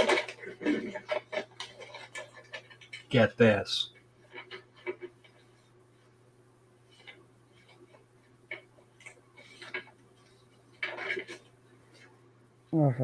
Contained one fired bullet. Okay. Did you compare both of those exhibits together and determine from the fired bullets? One whether fired they were bullet. fired using firearm? Is it a slug Did you take those or a two case? projectiles? I'm sorry, one of them had how many projectiles in them? 150. One fired bullet in the fragments. Okay. So there were just two projectiles in those last two packages, is that correct? Correct. Did you compare them together to see whether or not they had been fired in the same firearm? Yes, I did. And what was the results of that analysis? They were fired from the same firearm as each other. They were fired in different firearms as the original bullet, the first group of bullets. Okay, so they were fired, that's a different firearm than all of the other projectiles you just testified to, is that correct? Yes. Including from the crime scene at 604 Ocean Mist? Correct. All you can testify to is barrel and firing. The manufacturers of firearms that would leave the class characteristics on the projectiles, the ones from 604 Ocean Mist. So going back to the original 5 that you testified to, 15A, 24A, 29A, 35B. Okay, pause this. Okay, you dumbass. A, bingo. B, all you can testify to is the same freaking barrel and firing pin. That's it. That is all you can testify to. That's it. Lieutenant put evidence in his trunk before logging in. That's not as big of a deal as people are making of it. I'll explain why after. Let's see. They had immunity. They just never investigated. High tech. Okay, hold on. So here's my other question. I mean, I know I just woke up, and I know I haven't slept a lot this week, but I'd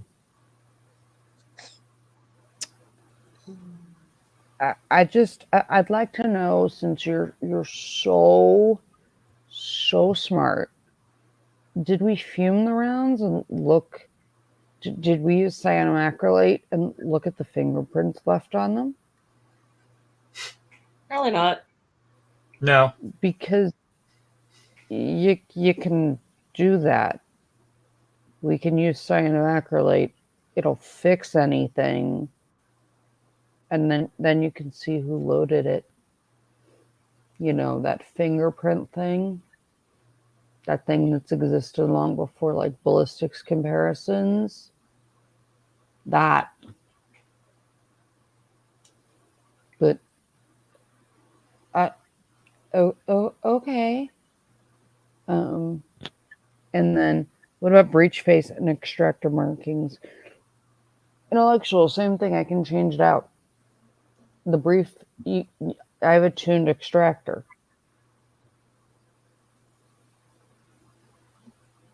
You know, you literally can tune an extractor or replace it.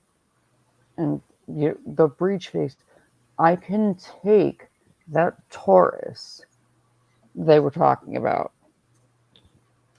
change out all those parts for parts out of Sod's gun, fire them,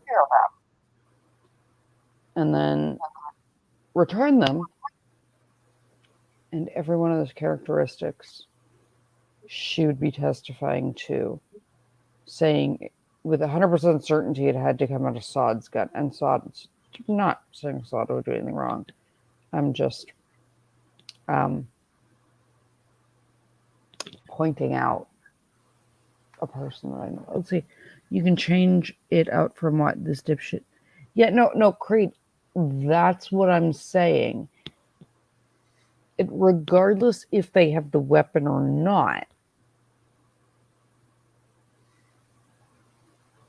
like regardless, you can change out the parts and it would give the appearance that they came from the same weapon, when that's not the case, because you don't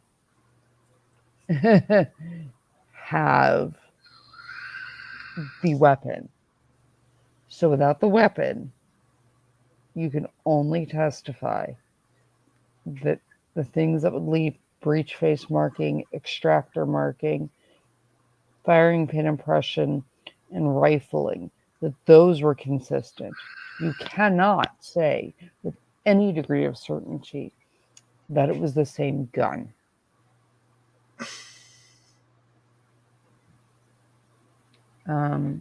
Also, not for nothing. Yeah, actually, Creed, I do. I've had a fasciotomy. And I have a whole bunch of nerve damage in my hands, and I can still change it out. It's like a drop-in part. It's not hard.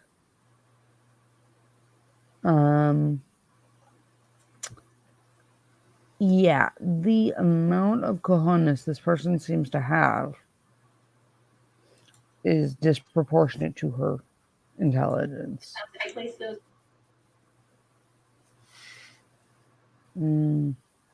Are you saying Blinky's overstating the facts by a bit?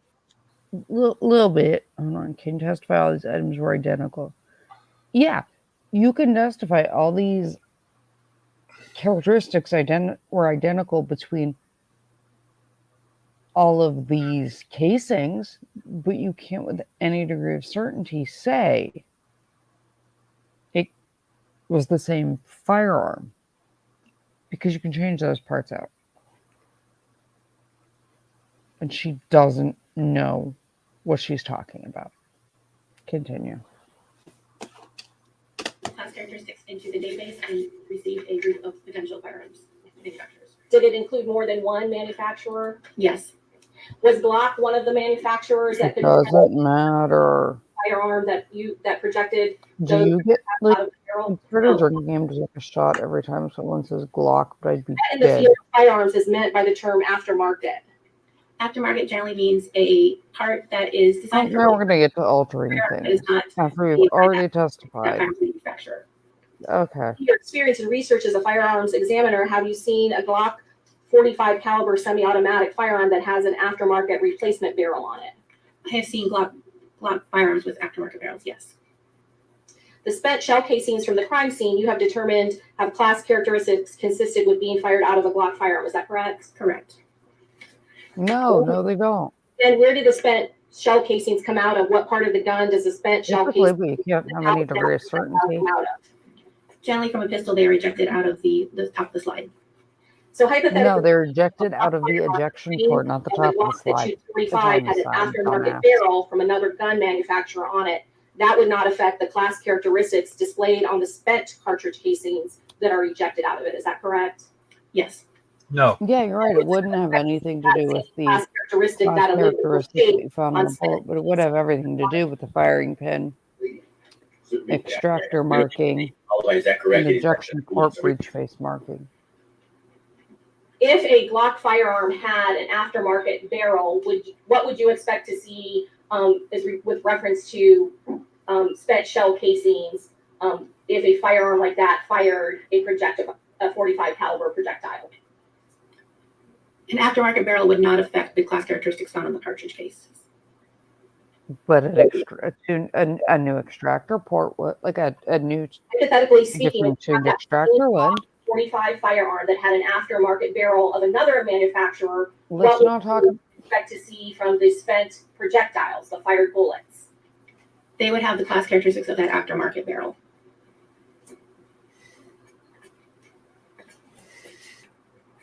Right, and just like you're saying, there with the characteristics of an aftermarket barrel, you dumb shit. Disassemble or take apart a 45 Glock semi-automatic? Yes. How do you do that? The firing pin and extractor. Activate a button on the slide area. You pull that down, and you can pull the slide kind of off its rails and pull that slide away from the frame. And then once you have the slide, you can take out a spring and then you can take out the barrel. Does it take any special equipment? No, No. When you do that, do you have to wear gloves? no. It's actually really hard to do with gloves on. Things are slippery. Yes. I have videos of doing it. Going back to, I apologize, I forgot to show you this when we were talking about the spent projectiles. But you can't say that 35 the casing, if they change the barrel, let me go change the extractor. Let me go tune the extractor port. Let me go change the firing pin. Okay. And then those things would change, dumb shit. Exhibit 35C. And no objection? 35C will be admitted. But keep the old ones because you can always put them back if you do something silly. I'm going to ask you to take a look at 35C, which was taken from page 27 of 63 of your bench notes. That is reflective of states 35B and 163C. Bingo. From the crime scene, a projectile from the crime scene, and 163C from the van. And actually, to take a look again, you have your own exhibit numbers. Is that correct? The different headspace make a difference towards the end of the case. Correct. Yeah, like that. Mayor, we're missing part of your comment. We're looking at in states exhibit 35C. And we'll go there. I know there's two photos. We'll start at the top of states 35C. This is a terrible picture. So yeah, this is going to be two different examples, two different bullets. The hairline down the middle showing the difference. And this area in the white box is the area that I was focused on. And again, She didn't pass the photography proficiency. I'm not nearly Nope. close, so I can see through the microscope. Again, you need to bring them into view together under the microscope. That are lining up. I can just mirror that picture The entire area of the bullet and just take a representative picture. and put a line down it. So, Go to the bottom, same exhibit at the bottom. And I can, let me put it up. you're not really showing me it's from the same. Totally I blown get- out. The same area. No, they're totally blown out, but the thing is you need to show yourself bringing them in together. Move it up here. This is down lower so it's more in focus. So you can see more correspondence. Did you take other photographs and document as part of your And file? it's all right, yeah, recoil spring, The head comparison? head This is just spacing. an example of one of them. Is that correct? Correct. Yeah, if you change the head spacing, it'll have a little bit. If the Chiefs put on the barrel, got a factory second, it was room too short. Sure, shit would show on the case room. Yeah, but the thing is, Back, we were talking about projectiles. I want to go back to that just makes my point intellectual. Were all of those spent shell casings 45 caliber? You would have to testify to that. Yes. To You your would have to knowledge, say that your experience, does you have Glock to differentiate. pump action shotgun? Not to my knowledge. No, I don't believe they You have do. any firearms Action shotgun into window liquor. caliber projectiles? What? I cannot name any specifically, no. In your experience, training, education, and research as a firearms examiner, are you aware of any shoulder stocks or modification or attachments that can increase the length of a firearm or pistol? Yes.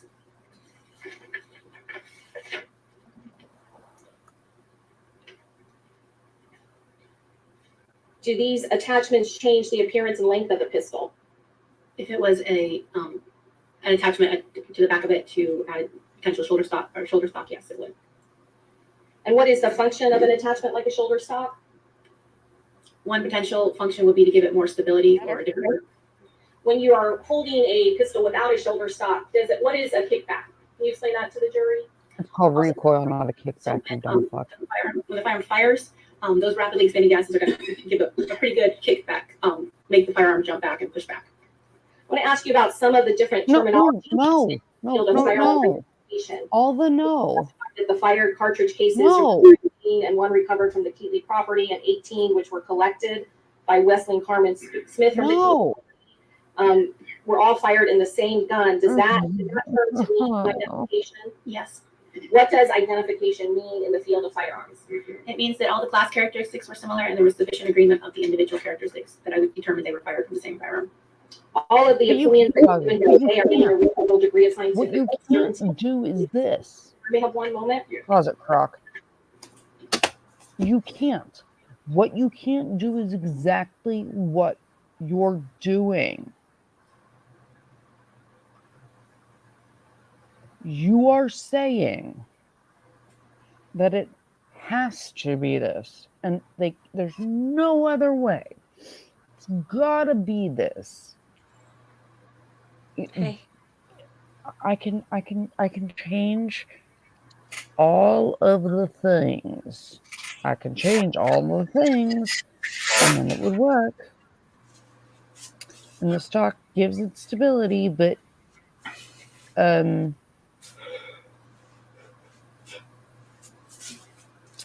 cartridge, hold on, Sod said, if cartridge found in one pistol, then reloaded and fired in a different pistol, would the markings be too messed up to match anything?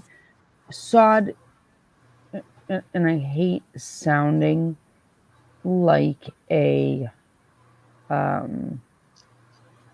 lawyer. It depends. When I reload, I repolish my brass. Some people don't. I know people that, depending on how screwed up with it or the kind of money, when they're reloading, but then you'll have two sets of overlapping marking. It makes it harder, but it's still not impossible. And you can tell which set of markings came first because of things like oxidation. Casings oxidize pretty quickly. So, yeah. And this assertion that the shoulder stock this and the recoil that, it's because for every action there's an equal and opposite reaction. I think what you're missing is physics. What I think you're forgetting is physics.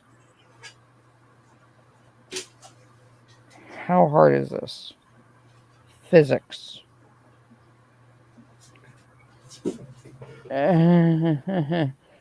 Okay. You can continue. Oh my god.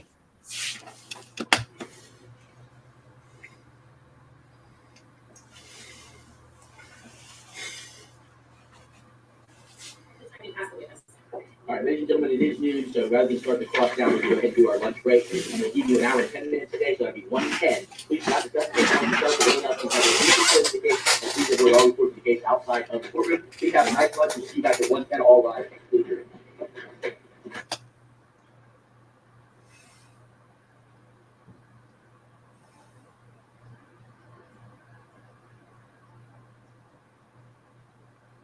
But yeah, so you can. I can still tell the difference, and I can tell which was doing over it.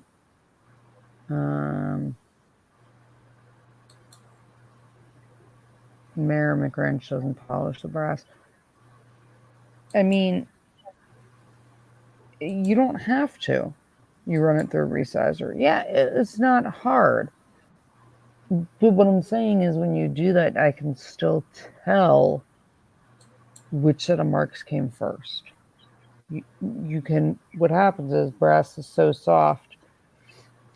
The original set of markings would look like overlapping tire tracks through mud, where you can tell one is on top of the other because it almost looks like a rolled edge when you put it under that level of microscopy. So you would be able to see which rifling was second.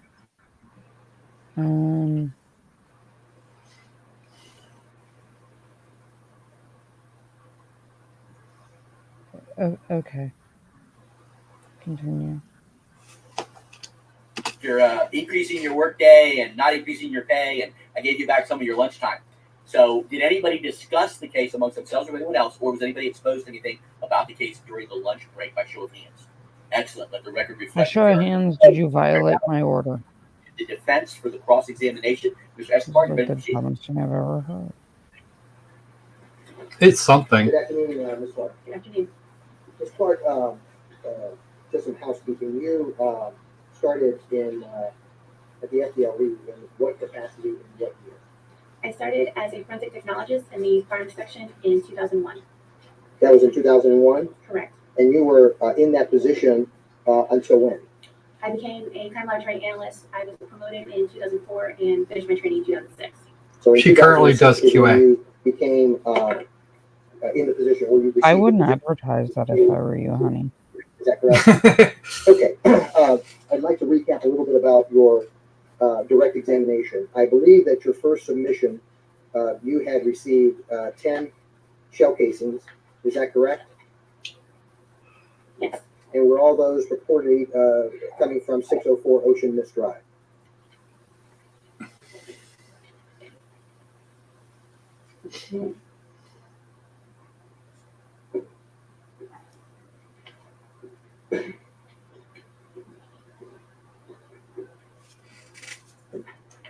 I do not see an address on my original case tracking form. So, Like, I don't understand. So where did they come from? Per the information I was given from the submitting agency, it describes certain markers and areas, locations they were recovered from. Would you like me to go through each one? At the crime scene. You're not supposed to know.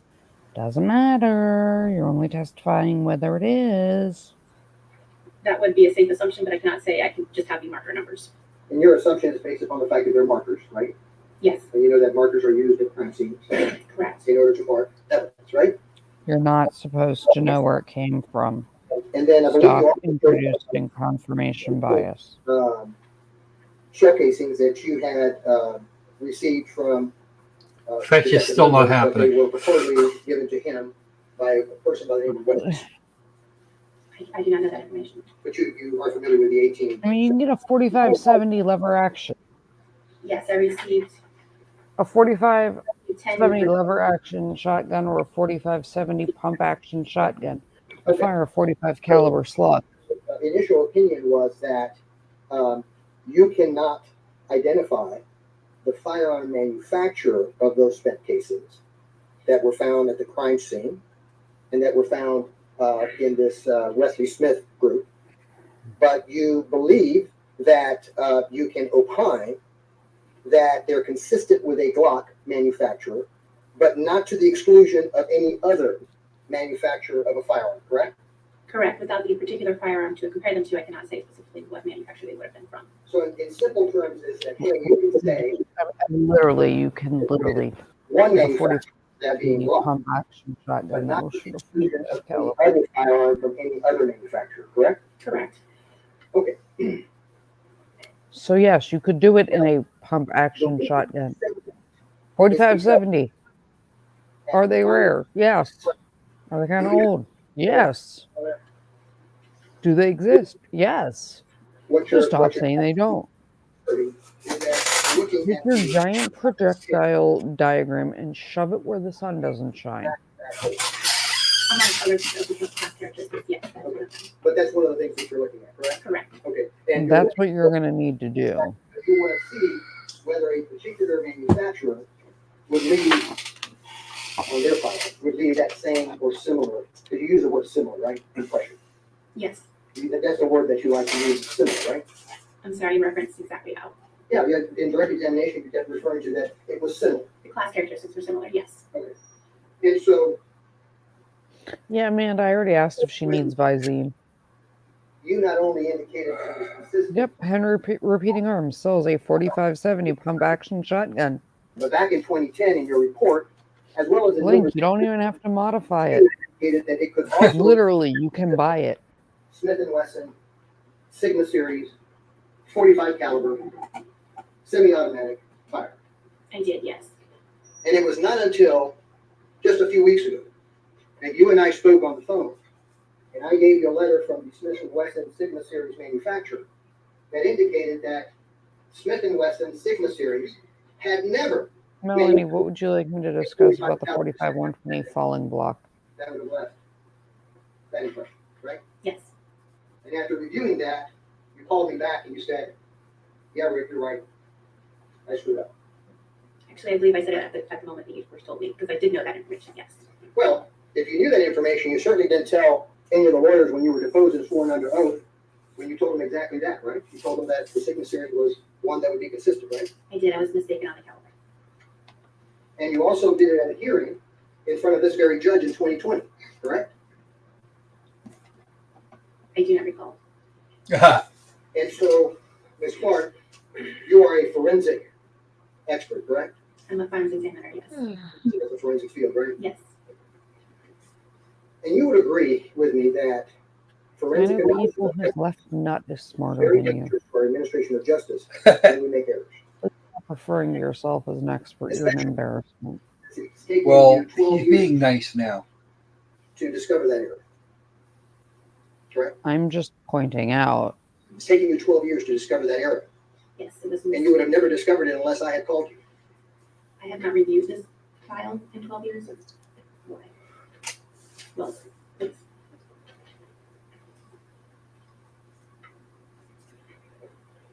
Now, your answers concerning the shell casings that were recovered from the Wesley Smith group, as well as any recovered from the Keetley property, would be the same. Hey, I think it could be consistent with a Glock, but could be consistent with other firearms that you may not be aware of. Yep. And so, let's take a look at The clock was on the list. Projectiles before we go on. Projectiles. much further. You examined a total of 12 .45 caliber projectiles, And you should never have known where any of them came from. 7 coming from the Keetley property vehicle, the minivan. Confirmation bias is a thing. Stop. There is a reason I don't watch trials, examined. or I don't watch things prior to an opinion that I have to render, because confirmation bias. Yes, I'm sorry, 12 in the first mission. And 5 of them were from the crime scene, and 7 coming from Stop the Keetley property, the van. with it. I want to smack her. Not the lawyer. Her. This lawyer hasn't bothered me so far. At least he was smart enough to point out that. Yes. Okay, and then you said in examining those particular projectiles, In pointing out that she's. in examining those projectiles, you found that they had 6 land and grooves with a left twist. Okay. Lands and grooves with a left-handed twist. There you go. Not that hard. I can buy plenty of barrels that'll do that. Next. Correct. Dumbass. Now, let's talk a little bit about the cartridge case and the projectile, right? Mhm. Okay. And this projectile is going to go through a Pause this barrel for a second. and it's going to exit a firearm, correct? Correct. Okay. And Yeah, Will call. I've known Melanie a couple years now through YouTube. Melanie is into guns. I adore Melanie. She's good. She's cool. I adore Melanie. But 45 120 following block, please. Mel, what do you want about? Are you asking for your blessing? I'm confused. You're asking about that gun. Are you asking for my blessing to go buy it? Or are you asking for me to? I think it may have been I think it may have actually been autocorrect. I'm not sure he actually went to use. No. I'm looking Melanie's comment. Oh, she's talking about what Mayor Wrench had to say earlier, shortly above, actually right above. No, this is my question. Ooh.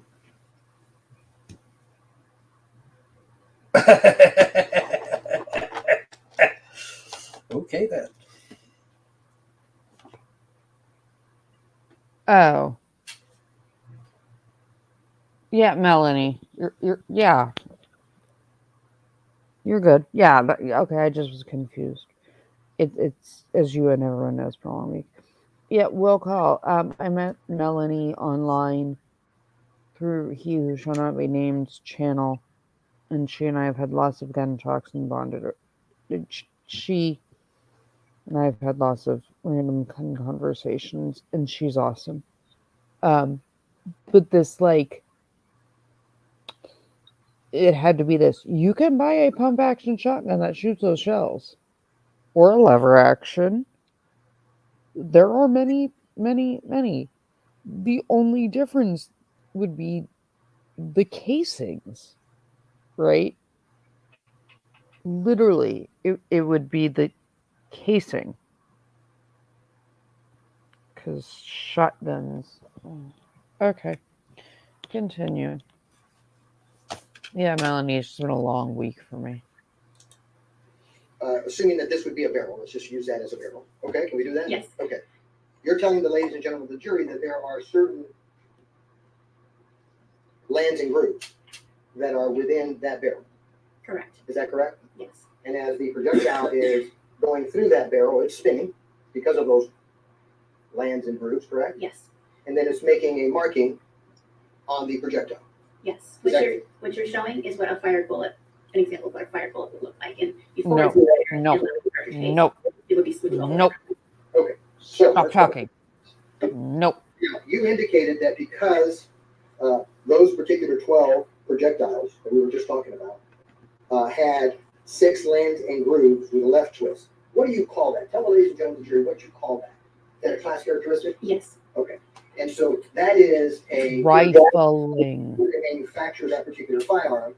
The engineers would have you make sure that that firearm has those characteristics once it's in production, correct? Yes, it is That's why designed that way. That's why it's called a class characteristic, right? Correct. And there are other class characteristics for firearms as well, correct? Yes. Okay, so let's talk about that one. Because you said you were looking for those lands and grooves because you wanted to determine what are the firearms that would display those same, or should I say similar, lands and grooves, correct? When I'm comparing them to each other, I look at those class characteristics to each other to determine that they're the same. Because you want to say, okay, let me see what other manufacturers have produced class characteristics for their firearms, right? That would coincide with those 6 lands and grooves left twist. That is not part of my initial microscopic comparison. We're not at the microscopic comparison just yet. I'm just going with a statement that you said, hey, that was consistent. Those particular fired projectiles had class characteristics that were consistent with, you named a bunch of manufacturers during your initial testimony here, correct? Correct. Okay, so let's talk a little bit about that. I think you mentioned, You were wrong with one of them. your recollection if you need to. You indicated that the manufacturer called Auto Ordnance was one of them that had that same class characteristic, right? Yes. There's one that's called IMI, Yes. Kimber, Correct. Sig Arms, Yes. Springfield, Yes. among others. Correct. So there's others. Yes. Can you tell the ladies and gentlemen of the jury how many others there are? 27 sound right? I would have to count how many are in my results and someone multiple, so I cannot. Even when you look at your results, because you put it up in the computer, right? Correct. Okay, you plug in those class characteristics in a computer and it spits out a bunch of manufacturers, correct? Yes. And even that list is not necessarily all inclusive, correct? Correct. So if we have 27 that you've identified in this process that you used, 27, tell me how many of those you actually examined and researched in order to determine whether those barrels, because it's the barrels that actually cause the class characteristics, right? Correct on bullets. Would you tell the ladies and gentlemen of the jury how many of those barrels you examined that would have fit a Glock semi-automatic 45? None.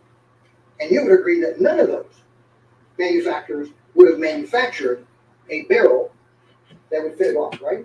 Not to my knowledge, no. Because those manufacturers manufacture their own guns.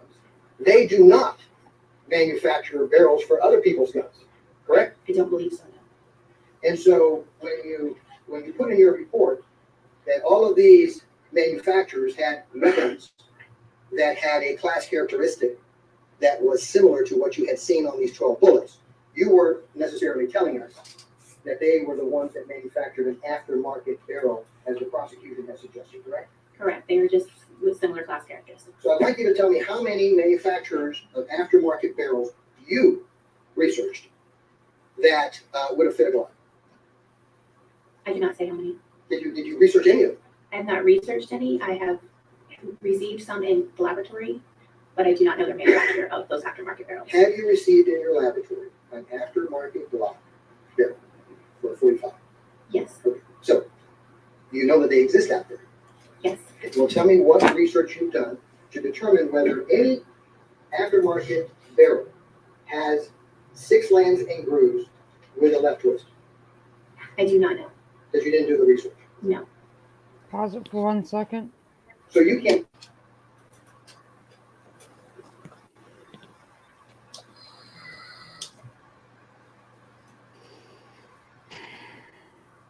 Answer really quick to one of these things. See, Melanie, I had actually heard of auto ordnance until this trial. I haven't gotten quite as deep into it as a lot of people.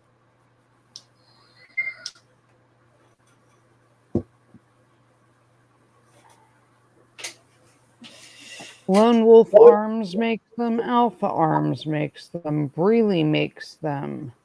Jarvis makes them. Faxon makes them. KKM Precision makes them. Well, lots That of took people's me- makes them. That takes me, what? That took me, what, 2 minutes? About that, yeah. Less. And I have like a 5-page list.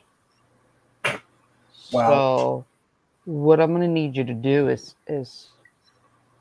go back to Aldi. Actually, is there something more discount and rip? You know what? Screw Aldi. Aldi's too good for you. Go back to the back alley in New York City where they sell Chinese knockoffs and return your degree. And or the Goodwill. Salvation Army. Okay, you can hit play again. I was just very confused. Yeah, no. Play. She did no research. That's her job. Tell this jury that there's not a single one aftermarket barrel that has 6 lands and grooves with a left twist because you did no research. I do not know. No. And why didn't you? Now, Springfield is a manufacturer that has a barrel with class characteristics of 6 lands and grooves with a left twist. And they have an elliptical firing pin impression. That's what they call their impression, elliptical, correct? Correct. Glock calls their firing pin impression elliptical as well. Correct. Correct? Yes. And elliptical means that it's kind of or similar to oval shape. Yes. But you don't know whether or not Springfield had come out with their 45 semi-automatic firearm in 2010. I was not aware of it in 2010. Also, it's not just the elliptical firing pin. It's also the firing pin after shear, and the firing pin after shear on the Springfield looks different than the Glock. We're going to talk about after shear in just a few seconds, but you're not even aware from any research that you have done whether or not the Springfield semi-automatic 45 with an elliptical firing pin was available before November 25th of 2010. No, that is not part of my normal research. You could have researched it. If I needed to, yes. You know how to research that, right? Yes. You have all sorts of resources to allow you to research, correct? Correct. No, she's not good at research. She's not good at research. I know high schoolers that cheat that are better at research. Now, Yeah. did you have any conversations with Detective Literally know high schoolers that can cheat better. Your office? Oh, she's going to get her notes. She doesn't know. Why do you not know? Detective Lugo. I documented that I spoke with Detective Hugo on December 20th, 2010. Okay, so let's talk about that. Did he tell you that there was? Objection, Your Honor. This is gonna be a minute. We get a lot of this through most of the trial. This one was this lady was actually pretty good.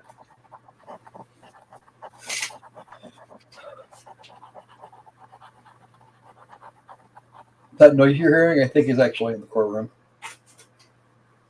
because it's not here.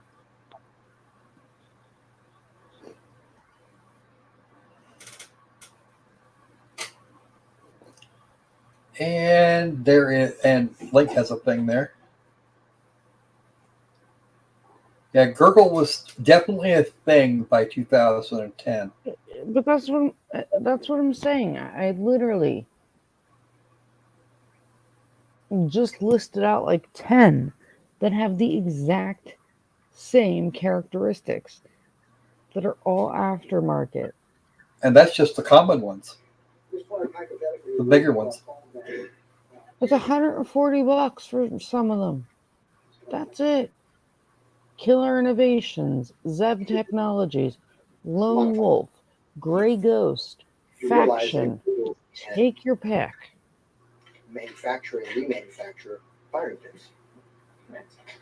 You're familiar with machinists, right? Yes. And you're familiar with gunsmiths, right? Yes. And you are aware that sometimes machinists will work on very minute, small objects and replicate them. Correct. And when they're given a particular object to replicate, they've got to replicate it to exact measurements, correct? Essentially, yes. And sometimes microscopic exact measurements, correct? I don't know. And so did you take into account in this particular case, whether this particular firing pin that would have left the impression that you're saying is similar to a Glock was manufactured by someone and that the gun that was used in this homicide was somehow modified? Did you take that into consideration? No, it would also have to fit in a particular firearm. Of course, it would have to fit in order for it to work, right? Correct. And that's what machinists do. They make parts to fit so it works, right? Potentially. Okay. Well, did Detective Lugo, did you and Detective Lugo discuss that particular possibility? Your Honor. Did you ever consider that in your examination? Did you ever consider that and say, hey, Detective Lugo, let me present to you my opinions concerning the modification of firing pins? No, because I need a specific firearm in order to do a microscopic comparison. Okay.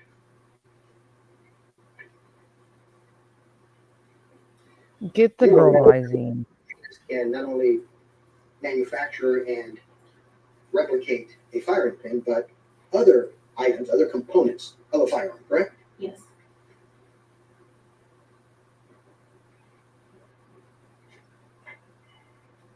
Now, let's talk a little bit about your standard protocol and procedure that you use to identify whether one object is comparable to the other, as you've done in this case, correct? Okay. And you've given an opinion. Here it And comes. so you have examined many weapons, correct? Yes. You've examined many spent bullets. Yes. You've examined many cartridge cases. Yes. And you have, through your microscope, and by the way, what type of microscope do you use? It's a comparison microscope. Is it a 3D? It is, I believe it's two-dimensional. Two-dimensional. You know well that in today's forensic world, 3D microscopes are the go-to, right? That's what people in your line of work use, 3D microscopes. They are beginning to use them. They're not Beginning. common yet. Can you tell this jury when you think the 3D microscope is beginning to use? I'm not sure I understand which Well, you're saying that they're beginning to be used. I want to know when you think. You dumbass, if you followed the latest technology or not, but apparently that's going through your head. Tell the jury the advantages of having a 3D microscope. Why can you not answer this? microscope. Why do you? I can manipulate it and move it so I can see all the different areas of it, of a component. How do you not know if you have a two-dimensional With some striations, with a striation. Do you not know the difference or between three-dimensional microscope? microscope? Yes. You don't. How? How do you not know that? Okay, well, that's what I want you to tell the jury. Tell the jury what the difference is between a 2D and a 3D microscope in the forensic world of ballistics. Two-dimensional means you can see only a flat surface, whereas three-dimensional means you can see depth. Now, these microscopes, these 3D microscopes, also have the ability to zoom in at different powers, correct? Yes. And that's very valuable in your life. How do you not know? Incredible photographs of what you're seeing with your eye, these 3D microscopes. A virtual microscope, a 3D virtual microscope can, yes. Those are really good tools, right? Yes. Because they eliminate Tools she has not, some of the questions that or you may something. have on a particular forensic analysis, correct? They give you a better quality of a view. How much longer is this idiot up there? Correct? I do not know what that means, a virtual microscope. Hold on, I have the map. It's not a whole lot longer. At a guess, less than an There hour. is this protocol I that you check use. it close though. You've done all these analyses. You said many times in your laboratory. Right? Analyses, not analysis. Casing, cartridges, spent bullets, correct? And you're looking at patterns, right? There's no such thing as a spent bullet. Spent These cartridge firearms casing. are making both on the cartridge case as well as on the spent projectile, correct?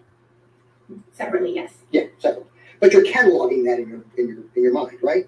I have through training experience, yes. I mean, you don't have a bunch of flashcards. Defense's case is just less than 2 hours. Looks like that one looks. So It's here, right? Correct. Okay, and that's based upon your training. That's based upon your experience. And so you have this catalog in your mind of these patterns of some of them are called, I like to call them scratches, but they're striations, right? Yes. And there's a short word for that I can never get. Rifling. Is that what you call it, a stripe? I call them striations. You call it, great, striations. And striations are like lineal type of marks that you can then Linear, not lineal. 1 hour and 16 minutes. Depending upon whether it's a striation. Okay, well, in like 16 From here. When there's like 16 or something, when there's like an hour left, we're going to call it for the night and we will pick it up in the morning. I'm just. Other than striations, yes. Okay. I can't go. I'm just exhausted. And I am sleep. Mayor McRinch, the hour and a half nap I got is the only sleep I've really gotten that lasted more than like 40 minutes with everything going on. Now, in addition to. But I will be back in the morning. We can do more of this. Of those. Tomorrow morning when Kraka wakes up. You know. Happily. Casings and bullets fired from a particular gun, right? You catalog those. Yes. You have also cataloged in your mind. So we're probably going to be up between 5:30 and 6 because that's when this case so what you're resumes. trying to figure out when you're doing these analyses and giving an opinion is whether there is correspondence, alignment, right?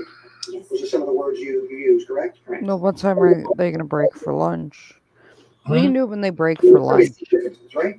Yes. I mean, differences are there, whether it's on the shell casings. The usual breaks are 20 minutes, so we only have about There For are lunch? differences in No, that you see the mid-morning and on afternoon both breaks. sides, correct? Correct. A lot But of I'm different- saying that we can do it during their lunch break And so now you have to try to determine whether those differences, and do some of it.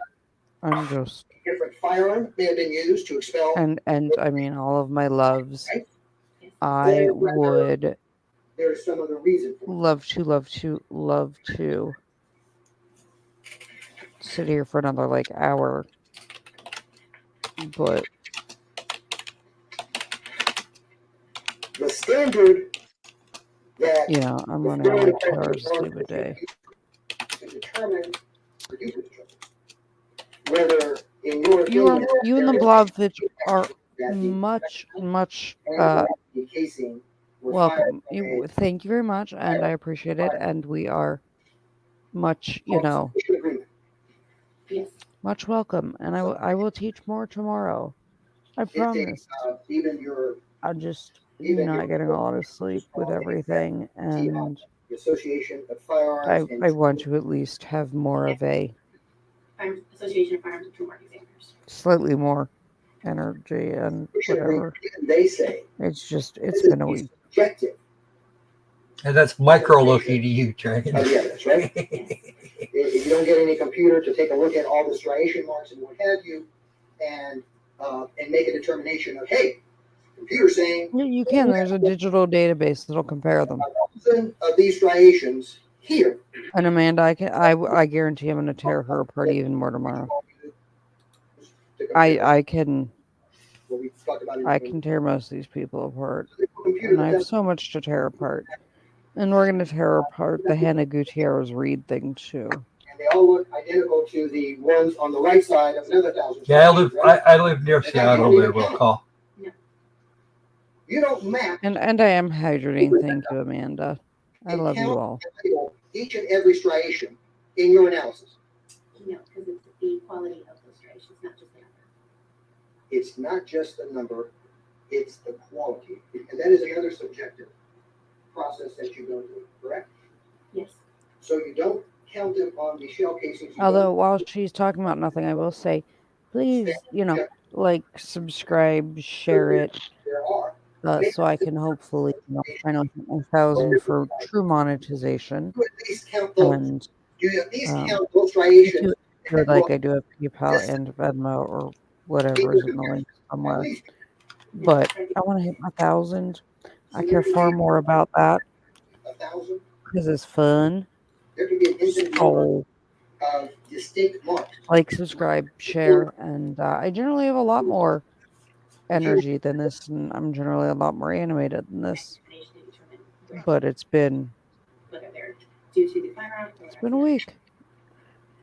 Due to the And fire. I figured there wasn't much point in delaying my return because I missed all of my beasties. That particular And I striation, love my beasties so dearly, especially since I got so many lovely, amazing emails and flowers and right, that are different. messages Way for you and to tell this jury under oath today how those were actually Oh. called.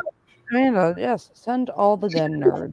Each and every And one, yeah. tomorrow, guys, we're gonna do Gun 101 for the people. You at least We're gonna do some Gun 101. the ones that you We're gonna do some Gun 101 for people that had questions about new gun stuff. There's differences, those similarities, when you can see those similarities line up, that you know that you see that pattern, that you know they were fired from the same pattern. there could be a Right, lot you know, from the same environment. Right, that's why you bring things into focus and slide them together to compare them instead of just putting up a photoshopped picture. Dumb shit. So some of the reasons could be different pressures in Sanji, I was a half an hour late to my own stream because I fell asleep. some of those different marks, or it could be the gun is actually could change throughout time if there's a long span in between. But again, it's those patterns that do line up and that cause those patterns that create that sufficient agreement. It causes Like if you have a stamp that you're marking on a piece of paper, rifling characteristics. the marks that are similar are going to be from that same stamp. well, but if it's stamp, I may be able to say, okay, well, it doesn't look the same. I because- can take a barrel and firing pin and put it in a different Glock and then switch it back, With the paper that was and it would have come out of a different gun, you dumbass. What you're telling me is, look, there could be reasons You legitimately must think that Windex or verify is forensic cocaine the or reason antifreeze similar. or something. some of the differences when I look at them, I will be able to tell the difference of why they were caused, not all of them. I want to know. Then could have been caused because, frankly, they weren't fired from the same gun. Those differences are instrumental when you make a decision that that projectile or that casing was not used in a particular gun. You use some of those differences, correct? I would not expect to see those same patterns of what is similar to be there if they were fired from different guns. He asked you a yes or no question. How hard is it to answer yes or no? Yeah, the criminal justice system. Assuming matters are very dangerous, correct? You Yes agree. or no? How hard is this? Conclusion and commentary, Judge. What commentary afterwards? That's a. You said very dangerous, correct? Yes. Yes or no? Good cross-examination has a yes or no answer, and you limit them to that. To go to fire. Stop letting the idiot opine about things. and they are manufacturing firearms. Yes. A lot of companies, right? Yes. Got to be Only companies here in fucking the US, kidding me. but a lot of companies throughout the world. Correct. And there are a lot of those firearms that end up where? In the US, right? Yes. A lot of them, not just a few here and there. A lot. Patty, I'm on like my third bottle of Arizona green tea. Was I was developed hoping, in Austria. Correct. I don't It was know what I was it hoping would have been for. for the military, I right? do not know for sure. Sod, there Yeah, actually it was. is. Austria. I do not know. Now, these companies are manufacturing the components, Oh, to there is software, and I've used it. right?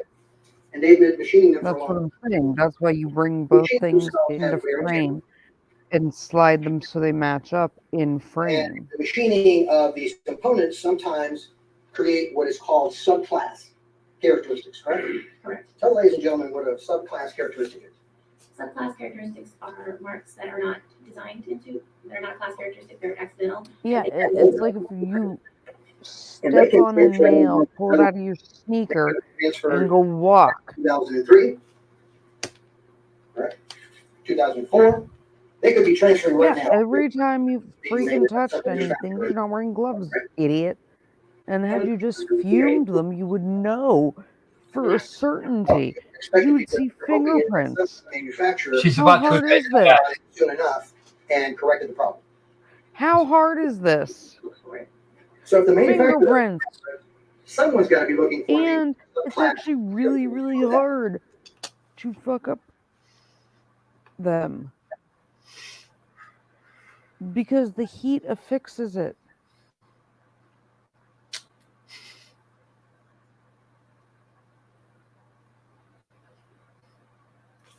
All right.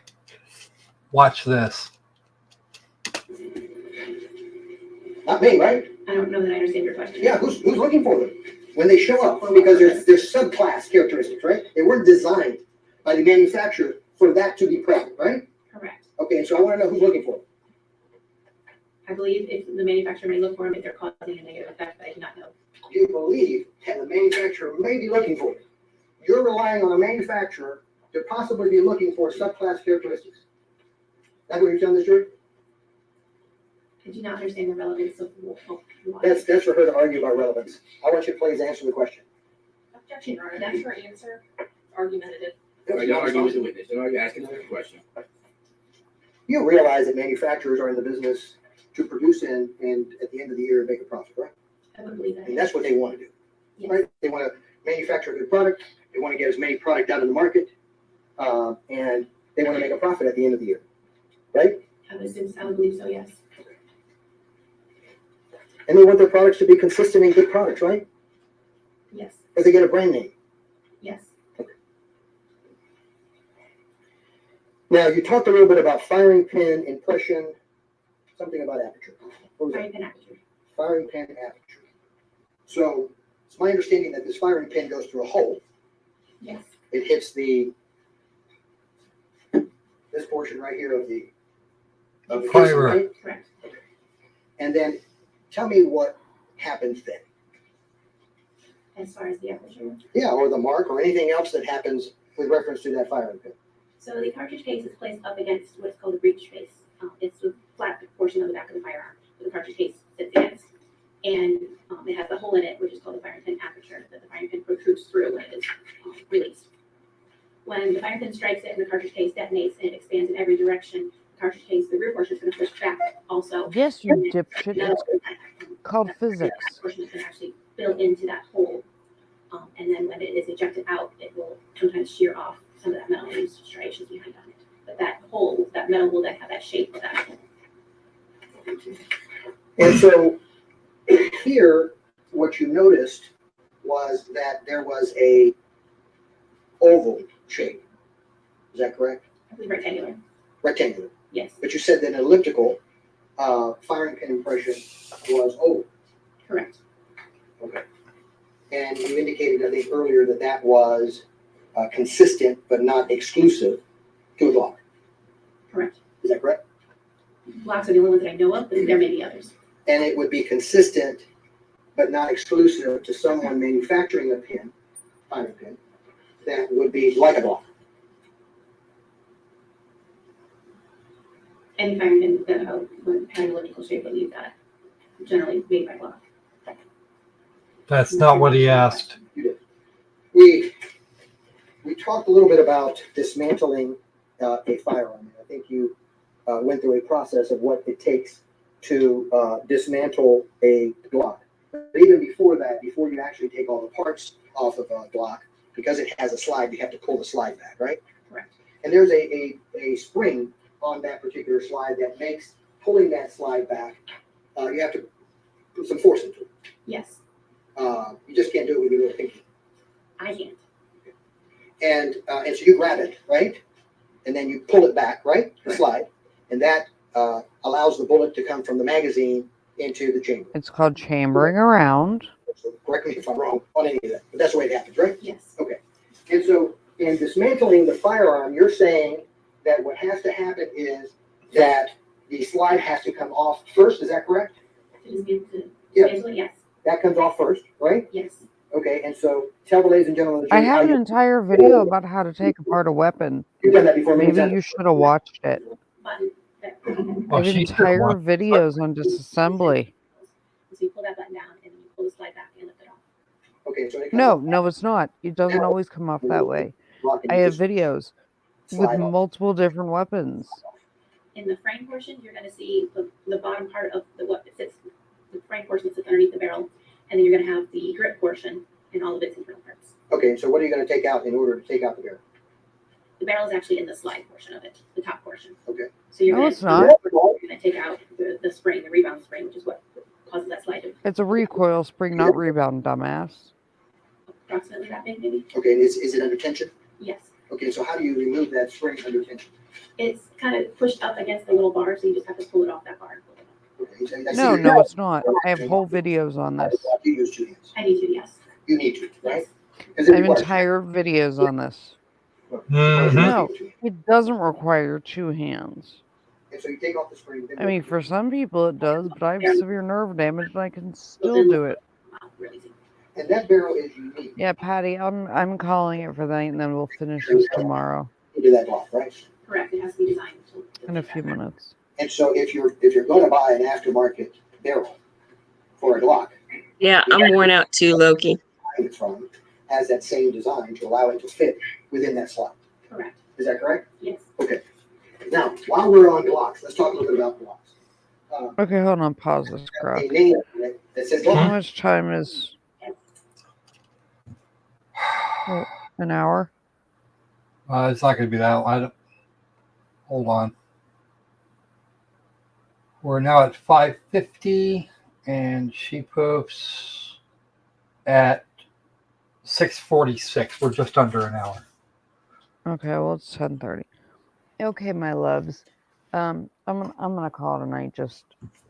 That little nap is just wasn't quite enough, and I want to be able to give slightly more energy and more attention to this idiot. So we will come back to it tomorrow.